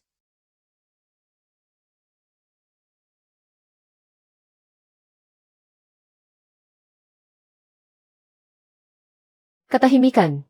Sino ang nakatayo sa harap ng hukuman? Sino ang iyong isinasakdal at ano ang kaso? Magsalita ka agad. Mahal na hukom. Ang inyong lingkod ay si Lu Zikong, isang mag-aaral ng bayan ng Qingxi. Nais isakdal ng inyong lingkod ang aking dating asawa na si Shen Qing. Sa paglabag sa kagandahang asal ng isang may asawa. Lihim niyang itinago sa Yashantang. Ang isang ligaw at misteryosong lalaki na si Xiaoli. Hindi lamang iyon. Inudyukan pa niya ang kanyang kuya. Nabugbugin ang inyong lingkod hanggang sa mapinsala ng malubha. Kagabi, ang nais lamang ng inyong lingkod ay bawiin ang anak ng aming pamilya Lu. Ngunit nagplano silang magsunog. At ako pa ang kanilang isinumbat. Nilaso nila ang inyong lingkod ng walang awa. Nakikiusap ako, mahal na hukom, ipagtanggol ninyo ang inyong lingkod. Ginoong hukom. Kaawa-awa naman ang anak ko. Ang hampas lupang si Shen Qing. Nakipagsabuatan sa isang hamak na lalaki. Upang patayin ang sarili niyang asawa. At maagaw ang tagapagmana ng pamilyang Lu.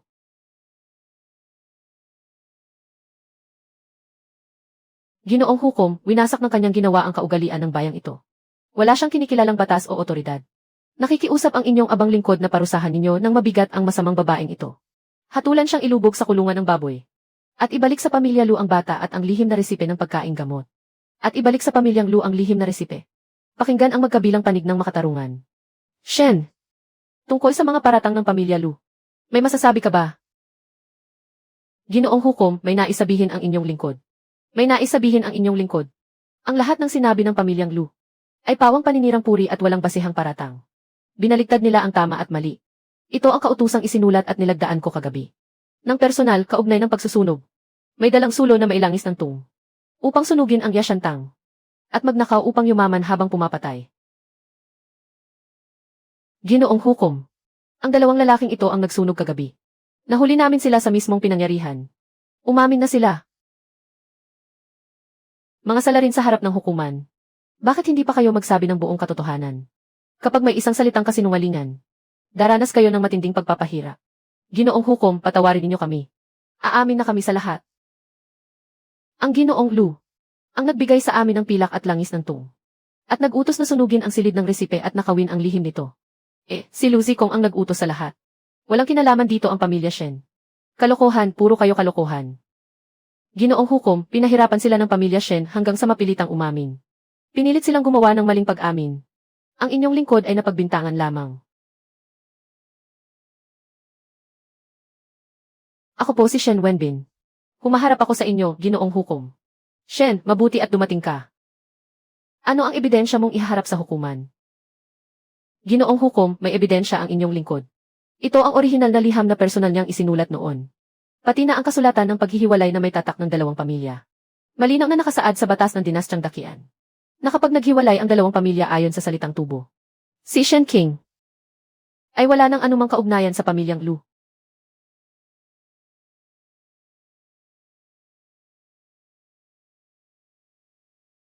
Si Ruan Ruan ay si Shen King.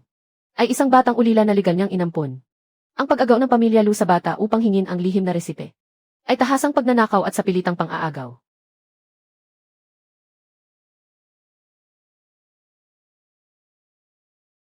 At hindi lamang iyan. Mayroon pa rito ang inyong lingkod na isang nakamamatay na matibay na ebidensya. Ito ang mga lihim na talaan ni Lu Zikong mula sa kanyang mga transaksyon sa sanglaan nitong mga nakaraang araw. Ginoong Hukom, ang pamilya Shen ay isa lamang hamak na pamilya ng mga magsasaka. Wala silang anumang ari-arian sa kanilang pangalan. Ngunit ayon sa talaang ito, kamakailan ay tumanggap siya ng walang malinaw na dahilan. Ng napakalaking halagang pilak ng pamahalaan na walang malinaw na pinagmulan. Kabuang 500 liang. Hinala ng inyong abang lingkod na bukod sa pagsusunog at pagpatay. Nakipagsabuatan din siya sa mga dayuhang tulisan upang guluhin ang kapayapaan ng bayan ng Qingxi.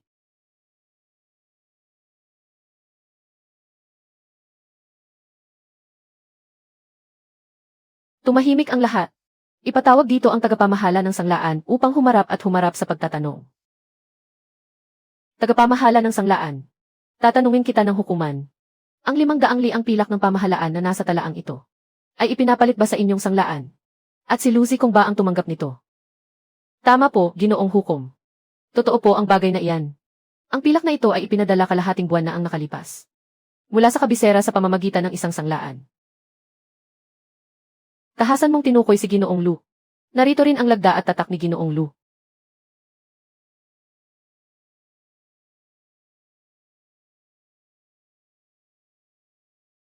Kagalang-galang na hukom, biktima po ako ng maling paratang. Ang pilak na iyon ay ambag sa pag-aaral na ibinigay sa akin. Wala pong alam ang inyong lingkod tungkol sa mga taksil. 500 tael na pilak bilang ambag sa pag-aaral. Napakalaki naman ng impluensya ni Lu Tongsheng. Maging ang punong tagapagturo ng kabisera ay malamang na walang ganitong yaman. Sinunog at ninakawan ni Tongsheng ang mga tao. Maling pinaratangan ang iba. Tumanggap ng pilak na hindi maipaliwanag ang pinagmulan. Lubos na napatunayan ang mga ebidensya ng krimen. Alinsunod sa batas ng dinastyang Dakian. Simula ngayon, aalisin ang kanyang pagkakamit ng titulong Tongsheng. Ibababa siya sa katayuan ng karaniwang mamamayan. At habang buhay na pagbabawalan sa pagsusulit sibil. Kukumpiskahin ang lahat ng yamang nakamit niya sa di matuwid na paraan. Kagalang-galang na hukom, salamat sa inyong matalas na paghatol. Si Lucy Kong ay isang suwail na anak. Sinira niya ang dangal ng aming angkan. Nakipagsabuatan siya sa kaaway at nagtaksil sa bayan. Bilang kinatawan ng karaniwang mamamayan, hinihiling ko sa angkan ng Lu. Na mula ngayon ay palayasin ang pamilya ni Lucy Kong mula sa angkan ng Lu. Alisin sila sa talaang kanan. At huwag na silang kailanman isama sa talaan. King Air, bakit ang saya mo ngayon? Wakas na ang angkan ng Lu. Tapos na ang lahat ng nakakainis na kaguluhan. Sa wakas, maaari ko nang patakbuhin ng payapa ang Yashantang. At kumita ng napakaraming pera. Pagkatapos kasama ka. Palalakihin natin si Ruan Ruan.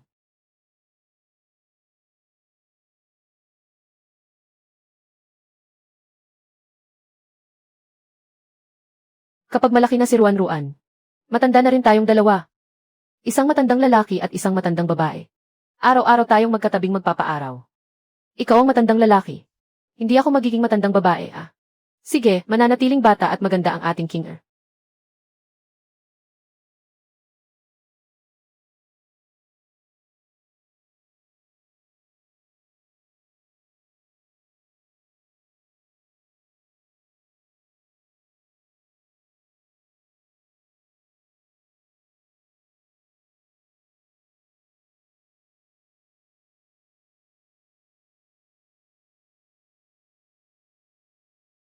Ang bilis naman, hindi na pala makapagtatago.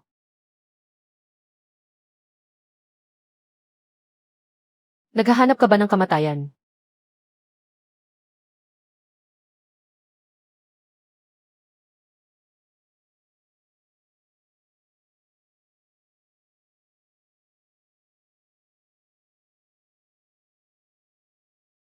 Ah,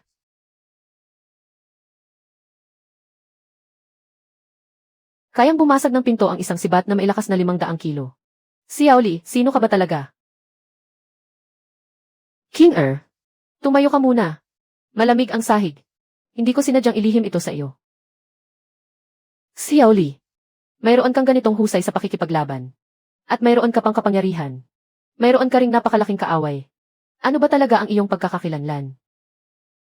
Dati akong naglingkod sa hukbo. Natutuhan ko roon ang ilang payak na paraan ng pagtatanggol sa sarili. Payak na paraan ng pagtatanggol sa sarili. Akala mo ba 3 taong gulang ako?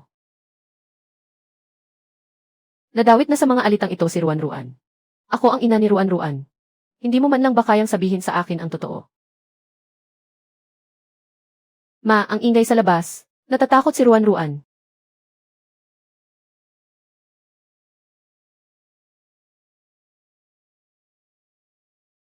Huwag kang matakot, Ruan Ruan. Narito si Ina.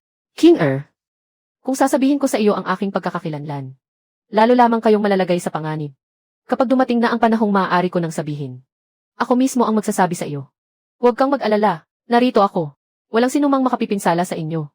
Sana nga. Kuya, inumin mo muna ang lugaw. Kuya Wenbin, ininom na muna ni Kuya Shan ang lugaw. Nagsusumikap ka nitong mga nakaraang araw sa paghahanda. Hindi maaaring mapabayaan ang iyong katawan. Maraming salamat, bunso. Salamat, bunso. Bunso, pumunta ako ngayon sa malalalim na kabundukan ng Kinling. Nabalitaan kong may napakahusay na ligaw na ginseng sa kailaliman. Huhukain ko iyon para iwi at palakasin ang utak ni Kuya Wenbin. Kuya, mapanganib sa kailaliman ng Kinling. Mag-ingat ka. Huwag kang mag-alala. Ilang dekada na akong tumatakbo sa kabundukan. Kahit nakapikit ako, hindi ako maliligaw.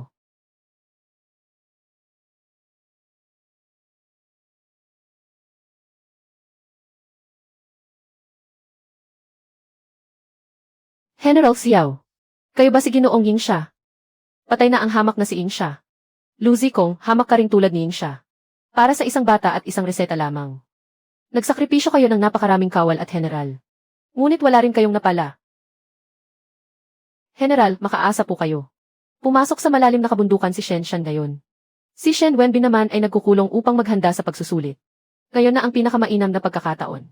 Ito na ang huli mong pagkakataon. Kapag nabigo ka na naman, hihe. Shen King, inangkin mo ang karangalang dapat ay sa akin. At ginawa mo akong baldado. Ngayong gabi, ipadarama ko sa iyo kung ano ang tunay na paghihirap.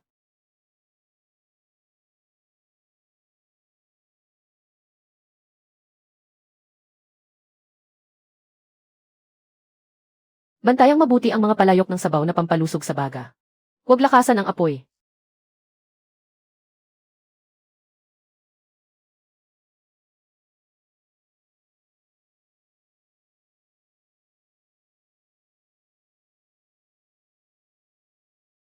Ruan Ruan. Ruan Ruan, nasaan ka? Huwag kang matakot, ina. Ano ang nangyari? Maaari ko bang itanong kung nakita ninyo ang anak ko? Mga 3 taong gulang. May 2 tirintas.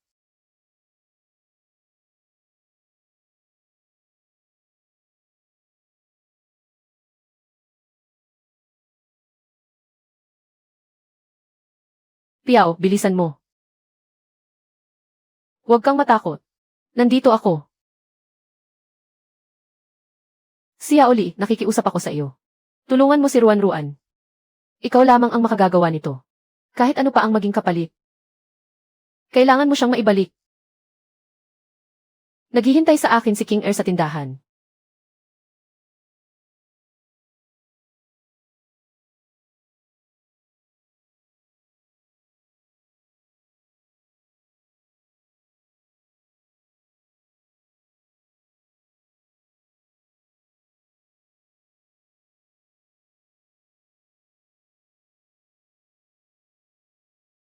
General, narito na ang inyong hamak na kawal. General, ano po ang inyong utos?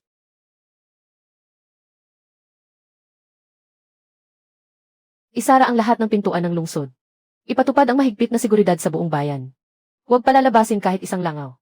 Sasama ako sa inyo patungo sa dating tahanan ng pamilya Lu. Nasunod na ang utos. Patayin sila.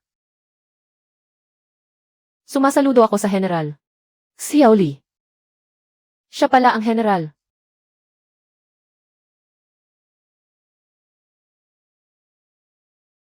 Hintayin mong dumating ang iyong ina bago kita pagbayarin.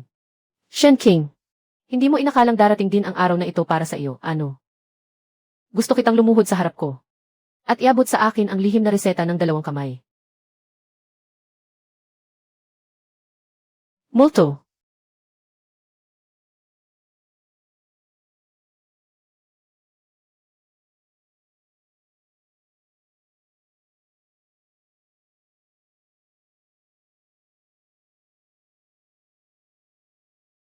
Huwag matakot, Ruan-Ruan. Dumating na si kuya. Dumating na ang malaking kuya. Huwag matakot, Ruan-Ruan. Pinagbantaan mo ang kapatid kong babae. Paano mo gustong mamatay? General, ang hamak na ito, hindi ko alam na kayo pala ay. Pumikit ka, Ruan-Ruan. Ang malaking kuya. Sumunod ka, Ruan-Ruan. Huwag kang tumingin, Ruan-Ruan.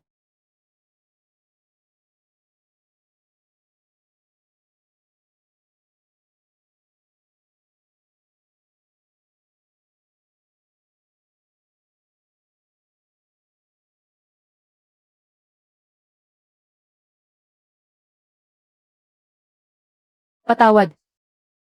Patawad, anak, hindi kita naprotektahan. Patawad. Anak, magpakabait ka. Nandito si ina, Ruan-Ruan. Huwag matakot, huwag matakot. Maaari ba? Maaari bang alisin ang hiya sa liig ni Ruan-Ruan?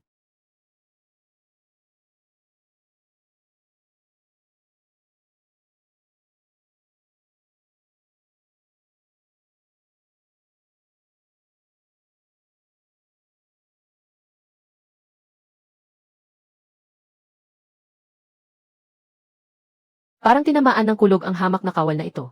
Sumasaludo ako sa prinsesa. Sumasaludo ako sa prinsesa. Prinsesa. Si Ruan-Ruan pala ay isang prinsesa. Kung gayon, siya. Shen King. King Er. Alam kong nagkamali ako. Napilitan lamang ako. Tulungan mo akong makiusap kay General. Asawa mo ako. Dinukot mo ang prinsesa. Nakipagsabuatan ka sa mga taksil. Ayon sa batas ng dinastyang Dakian, dapat kang pugutan ng ulo. Mga kawal. Ihilan ninyo ang 2 makamandag na babaeng kriminal na ito. Hindi. Ayokong mamatay. Mahabaging General. Shen King, iligtas mo ako, tulungan mo ako.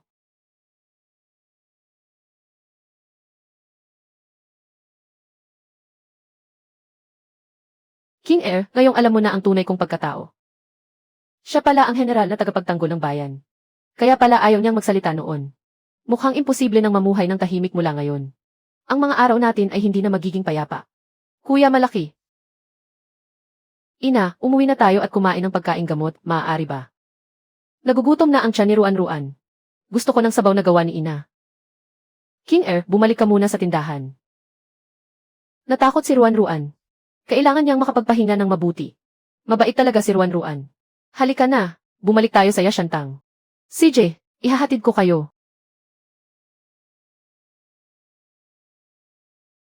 Magsalita ka, General. May mga espiya ng mga taksil kanina. Bigla nila kaming nilusob. Ang 2 buhong mula sa angkan ng Lu. Sinamantala nila ang kaguluhan upang tumakas. Kumusta ang kalagayan sa labanan? Mabuti na lamang at walang nasawi o nasugatan sa mga kapatid natin. Nakatakas ang pangkat na iyon. Natakot kaming nahulog kami sa patibong na pag-ilag sa bundok. Kaya hindi kami nangahas na basta sila habulin. Batay sa mga bakas. Tumutungo sila sa direksyon ng kusina ng Yashantang. Li Zhen. Nariyan ang inyong lingkod, General. Pangunahan mo ang 1,000 kawal na kabayuhan. Agad ninyong isara ang paligid ng Yashantang. Ang lahat ng lansangan. Huwag ninyong palalabasin kahit isang langaw. Susunod ang inyong lingkod.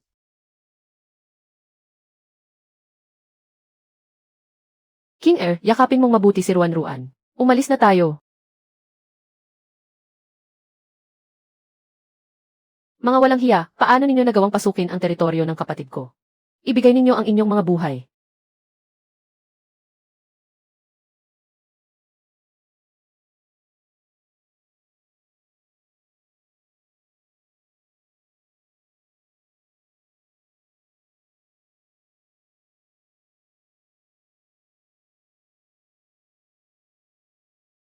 Sabihin ninyo kung sino ang nagsugo sa inyo.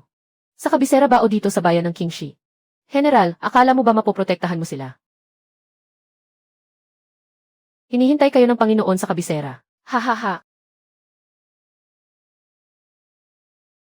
Kapatid, narito ako. Walang sinuman ang dapat manakit sa iyo o kay Ruan-Ruan kahit isang hibla ng buhok. Kuya, alam ko. Hindi ako natatakot basta kasama kita. Huwag kang mag-alala, King Er. Hindi rin ako natatakot basta kasama kita. Maaari mo na bang sabihin sa akin ang lahat ngayon? Ipinanganak ako sa tahanan ng general na tagapagtanggol ng bayan. Bukod sa marangal na katayuan ng aking ama. Nag-ipon din siya ng napakaraming kaaway. Isang araw, inilabas ng aking ama si Ruan-Ruan upang mamasyal. Ngunit nahulog sila sa ambus ng aming mga kaaway. Buong tapang na lumaban ang aking ama.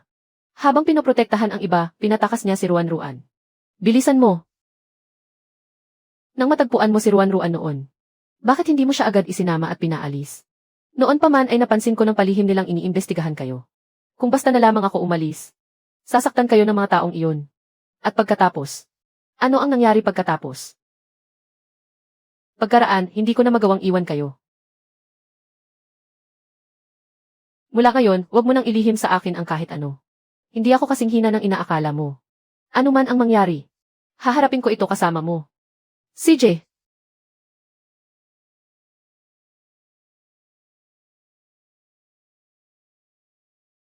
Napakagandang balita. Narito ba sa bahay si Ginoong Shen Wenbin? Si Shen Wenbin, ang ikalawang anak ng pamilya Shen. Sa pagsusulit na imperial, nanguna siya at naging isa sa mga nakapasa. At kinilala bilang pinakamagaling sa lahat. Marangal niyang nakamit ang titulong Jiyuan. Diyos ko! Ginoong Jiyuan. Si Shen Wenbin pala ay Ginoong Jiyuan. Sa buong bayan ng Kingshi. Ilang dekada na ang lumipas mula nang magkaroon ito ng isang Jiyuan. Nakapas ka, ikalawang kapatid. Alam kong may ibubuga ka.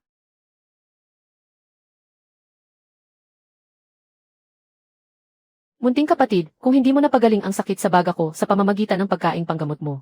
Hindi ako abot sa kinalalagyan ko ngayon. Ikalawang kapatid, karapat dapat sa iyo ito. Ang pamilya Shen ay hindi na. Isang abang tahanang maaaring apihin ng sinuman. General, isang kagyat na ulat mula sa kabisera.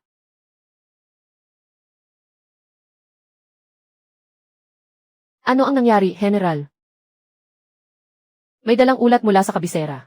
Ang mga rebeldeng nagtatangkang agawin ang trono na pinamumunuan ng pinuno nila ay nakipagsabwatan sa ilang taksil na ministro sa korte. Tinangka nilang lasunin ang karaniwang pagkain ng emperatris na ina. At nagpalsipika rin sila ng kautusang imperial. Nais nila akong tuluyang patahimikin. Ang mga hamak na lintik na iyan. Pati ang emperatris na ina at si Ruan-Ruan ay hindi nila pinalampas. Matagal nang pinahihirapan ng uhaw sa dugo ang emperatris na ina. Lalo lamang humihina ang kanyang katawan. Kung kikilos ang mga rebelde sa sandaling ito, nasa bingit ng kamatayan ang emperatris na ina. Kahit narito tayo sa liblib na bayan ng Kingshi. Hanggat hindi nalilipol ang mga rebelde sa kabisera. Mananatiling nasa panganib ang anak ko at ang buong pamilya Shen. Hindi natin sila matatakasan sa pagtatago.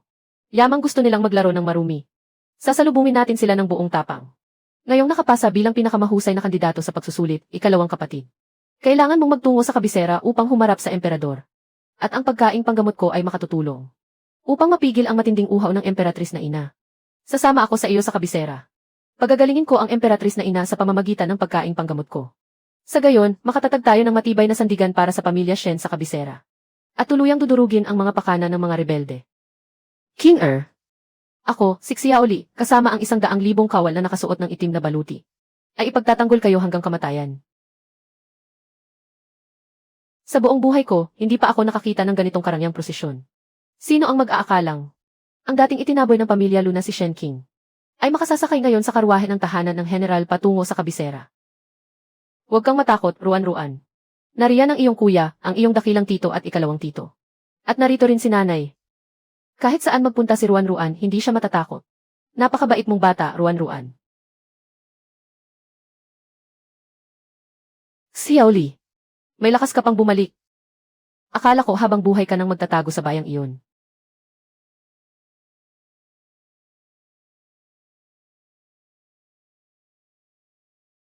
Talagang maringal ang lugar na ito.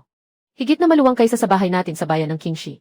Kuya, ito ang hiwalay na tahanan ng general. Talagang kakaiba ito sa karaniwan. Kuya Shan, Kuya Wenbin. Masalimuot ang kalagayan sa kabisera. Napakaraming lihim na espiya ng mga rebelde. Bago ilabas ang listahan ng mga pumasa. Hinihiling kong manatili muna kayong lahat sa hiwalay na tahanan. Huwag kayong lalabas ng mag-isa. Huwag kang mag-alala, General. Naiintindihan ko. Magsanay na lamang ako ng pakikipaglaban sa loob ng bakuran. Hindi ako lalabas at magdudulot ng gulo sa aking kapatid. Mabuti naman, General. Alam ni Wenbin ang bigat ng sitwasyon. Mag-aaral lamang ako sa loob ng silid. At tahimik na hihintayin ang paglabas ng listahan. Mga walang silbi, puro kayo walang silbi. Isang araw at isang gabi nang walang malay ang emperatris na ina. Ang alam lang ba ninyo ay magbukas ng mga walang saysay na reseta para sa mga pampalakas. Magagalit ang emperador. Taon-taon ay taimtim na nag-aayuno at nananalangin ang emperatris na ina. Matagal nang ubos ang lakas at dugo sa kanyang katawan. Kamahalan kami po. Talagang hindi kami nangangahas gumamit ng matapang na gamot. Wala akong pakialam kung anong paraan ang gamitin ninyo. Kung may mangyaring masama sa emperatris na ina, lahat kayo ay ililibing ng kasama niya.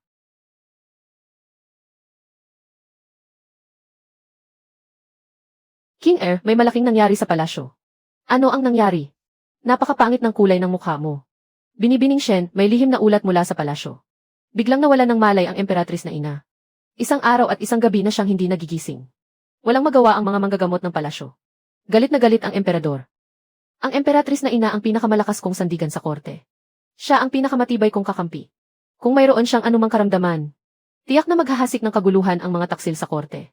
Hindi magiging ligtas si Naruan-Ruan at ang pamilyang Shen. Huwag ka munang mag-alala. Kumusta ang kalusugan ng emperatris na ina nitong mga nakaraang araw? Mayroon ba siyang anumang sintomas? Matagal nang taimtim na nananalangin ang emperatris na ina kay Buddha. Buong taon siyang vegetarian. Ni katiting na karne ay hindi niya kinakain. Karaniwan ding maputla ang kanyang mukha. Medyo lubog din ang kanyang mga kuko. Madalas siyang nahihilo at nanghihina. Sa pagkakataong ito, bigla siyang nawalan ng malay. Hindi ito simpleng sakit na dulot ng masamang hangin at lamig. Malubhang anemia ito dahil sa kakulangan sa iron. Dagdag pa ang metabolic disorder na dulot ng matagal na malnutrisyon. Anemia at metabolic disorder. King Air, magagamot ba ang sakit na ito? Magagamot ito. Ang mga manggagamot ng palasyo ay nangangahas lamang gumamit ng mga halamang gamot na banayad magpainit sa katawan. Ngunit hindi kayang tanggapin ng mahina niyang katawan ang mga iyon. Sa halip, lalo lamang mabibigatan ang kanyang tiyan at bituka. May tiwala ako sa kakayahan ko. Kailangan lamang ninyo akong papasukin sa palasyo. Mabuti, King Air. Itataya ko ang aking ulo para sa iyo. Irerekomenda kitang makapasok sa palasyo.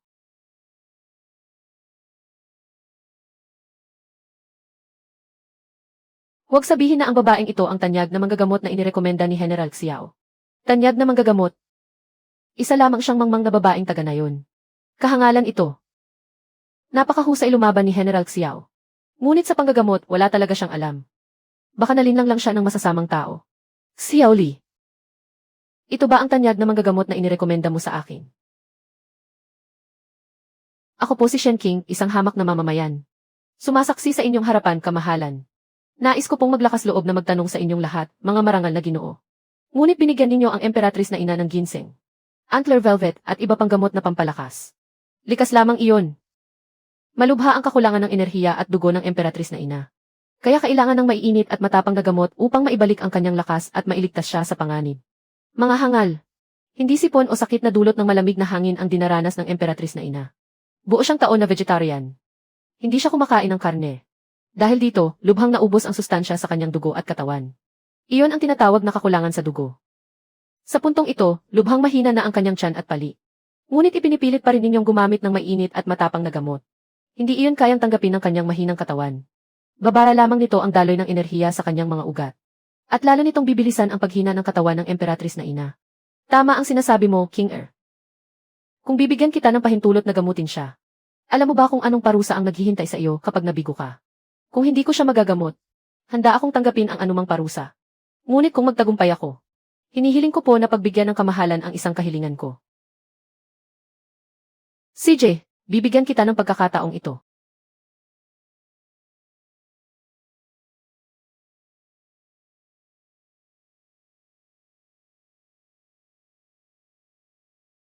Mabuti.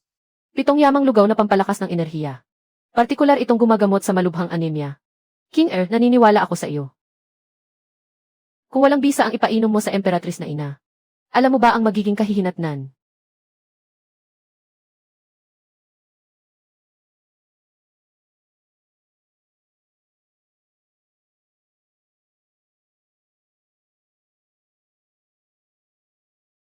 Emperador.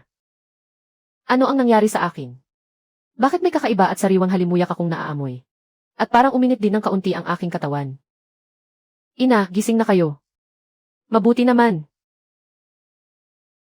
Nakatulog ako ng mahimbing. Hindi lamang nawala ang pagkahilo ko. Nakaramdam pa ako ng gutom sa aking tiyan. Ano ang laman ng mangkok na ito? Bilisan mo at ipatikim mo ito sa akin.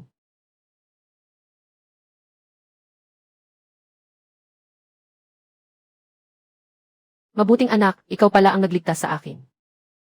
Napakahimala ng pagkain gamot na ito. Sa maraming taon, ngayon lamang nakadama ang ina ng gayong ginhawa. Binibining Shen, tunay kang manggagamot na may pambihirang husay. Mali ang naging paghusga ko sa iyo noon. Emperador.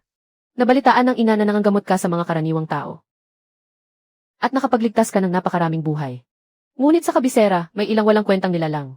Na minamaliit ka dahil karaniwang mamamayan ang iyong pinagmulan. At lalo ka pa nilang sinisiraan.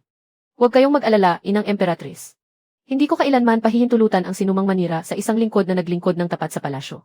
Mabuti. Ngayon, ang ina mismo ang magpapasya. Maglabas ng kautusan upang igawad kay Shen King. Ang ranggong maharlikang manggagamot na unang antas ng dinastyang Dakian. Gantimpalaan siya ng 1,000 liang ng ginto. At 100 rolyo ng mamahaling seda. Tingnan natin kung sino sa kabisera. Ang mga ngahas pang magsalita ng kahit isang masamang salita laban sa iyo. Nagpapasalamat po ang inyong lingkod sa malaking kabutihan ng inang Emperatrice. At ano naman ang ugnayan ninyo ni Xiaoli? Hindi ako mangangahas magsinungaling sa inang Emperatrice. Ako. Matagal ko nang minamahal si Binibining Shen. Sige na, alam na ng ina ang nasa puso mo. Binibining Shen, si Xiaoli ay nakita kong lumaki. Sa loob ng maraming taon. Ngayon lamang siya nagmalasakit ng ganito sa isang babae. Kaya nais siyang ipagtapat ng ina sa iyo. Nais ng ina na ipagkaloob sa inyong dalawa ang isang marangal na kasal. Ano ang iyong pasya? Ang lahat ay nasa pagpapasya ng inang Emperatrice.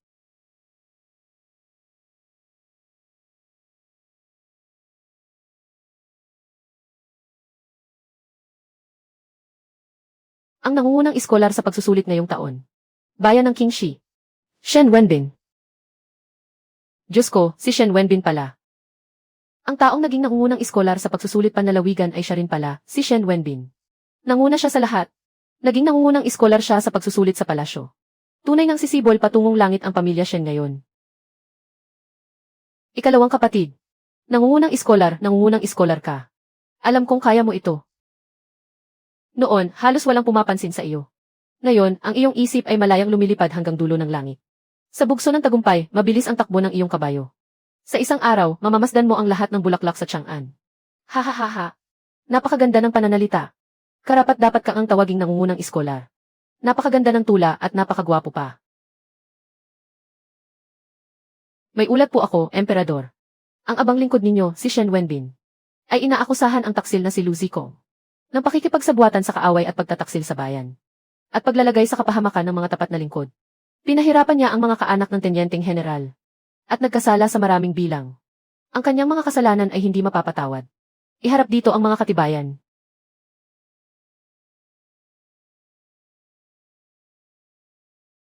Ikaw na walang hiya. Talagang wala kang natitirang konsensya.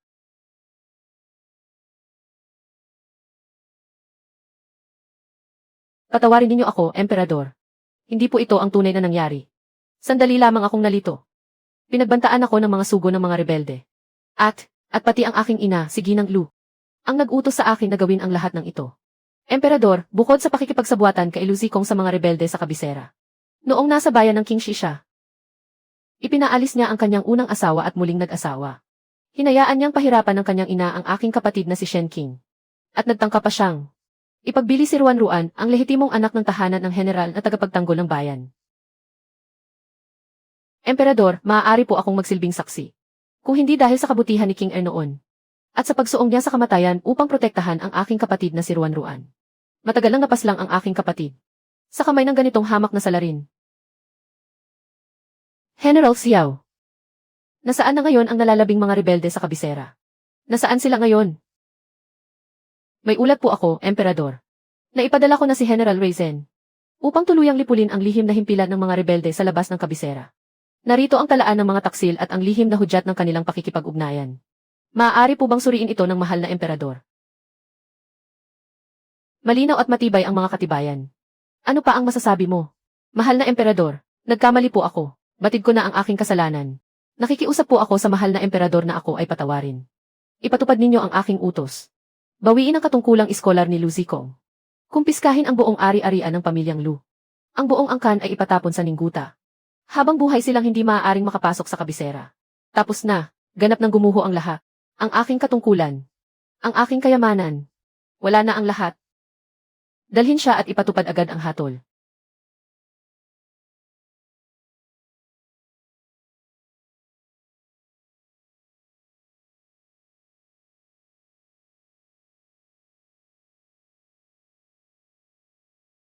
Ano pa ang hinihintay ninyo? Gumapang kayo ng mas mabilis.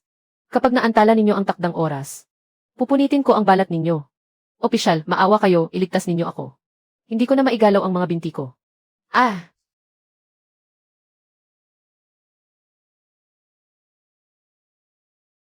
Magalang na bumabati ang abang lingkod sa mahal na panauhin.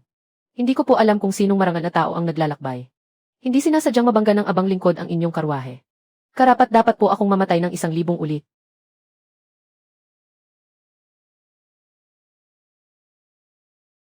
King Er, nagkamali ako. King Er, nakikiusap ako, sabihin mo sa general ang isang pakiusap. Pakawalan mo na ako. Ako ang iyong asawa. Noon, ako ang pinakamamahal mo. Hindi mo ba kayang panoorin na mamatay ako? Lu Zikong. Mula nang pirmahan mo ang kasulatan ng diborsyo.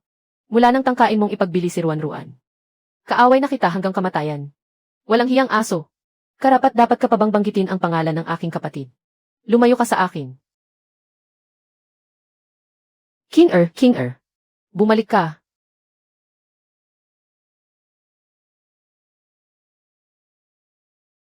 Diyos ko. 10,000 tael na ginto bilang dote. 3,000 kawal na nakasakay sa bakal na kabayo ang susundo sa nobya. Napakarangal ng prosesyon. Wala pang nakitang ganitong prosesyon sa kabisera sa loob ng 100 taon. Ang binibining siya ngayon ay opisyal ng kinilala bilang banal na manggagamot. Ang kuya niya ay bagong hirang ding pinakamagaling na iskolar. Tunay na karapat dapat siya sa gayong karangalan. Ina, ikaw ang pinakamagandang nobya ngayon.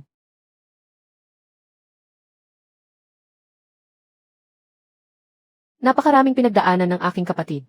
Ngayon ay sa wakas nakatatanggap na rin siya ng ligaya. Kung sakaling apihin ka ng iyong asawa, kahit buhay ko ang kapalit, pipilipitin ko ang lig niya. Huwag kang mag-alala, kuya.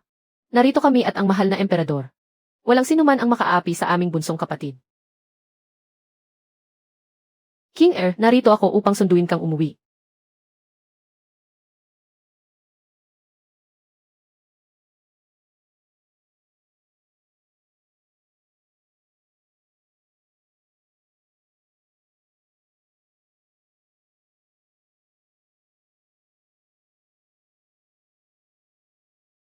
May utos ang emperatrice na ina.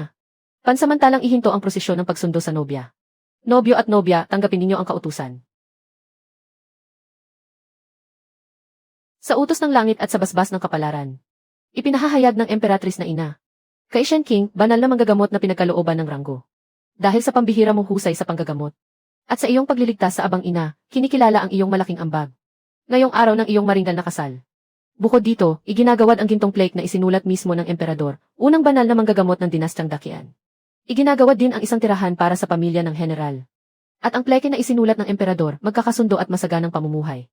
Si Ruan Ruan ay matalino at kaibig-ibig. Lubos siyang minamahal ng abang ina. Mula sa araw na ito, opisyal na siyang itatala sa talaangkanan ng pamilya ng imperyo. At itatalaga bilang prinsesa ng Hian. Sundin ang kautusang ito. Diyos ko, itatala na siya sa talaangkanan ng imperyo. Formal na itinatalaga bilang prinsesa ng Hian. Tunay ngang napakarangal ng pamilyang Shen. Ang inyong lingkod ay yumuyukod at nagpapasalamat sa dakilang biyaya ng emperatrice na ina. King Er, sa buhay na ito at sa kabilang buhay. Ako, si Xiaoli, ay hindi kailanman magtataksil sa iyo.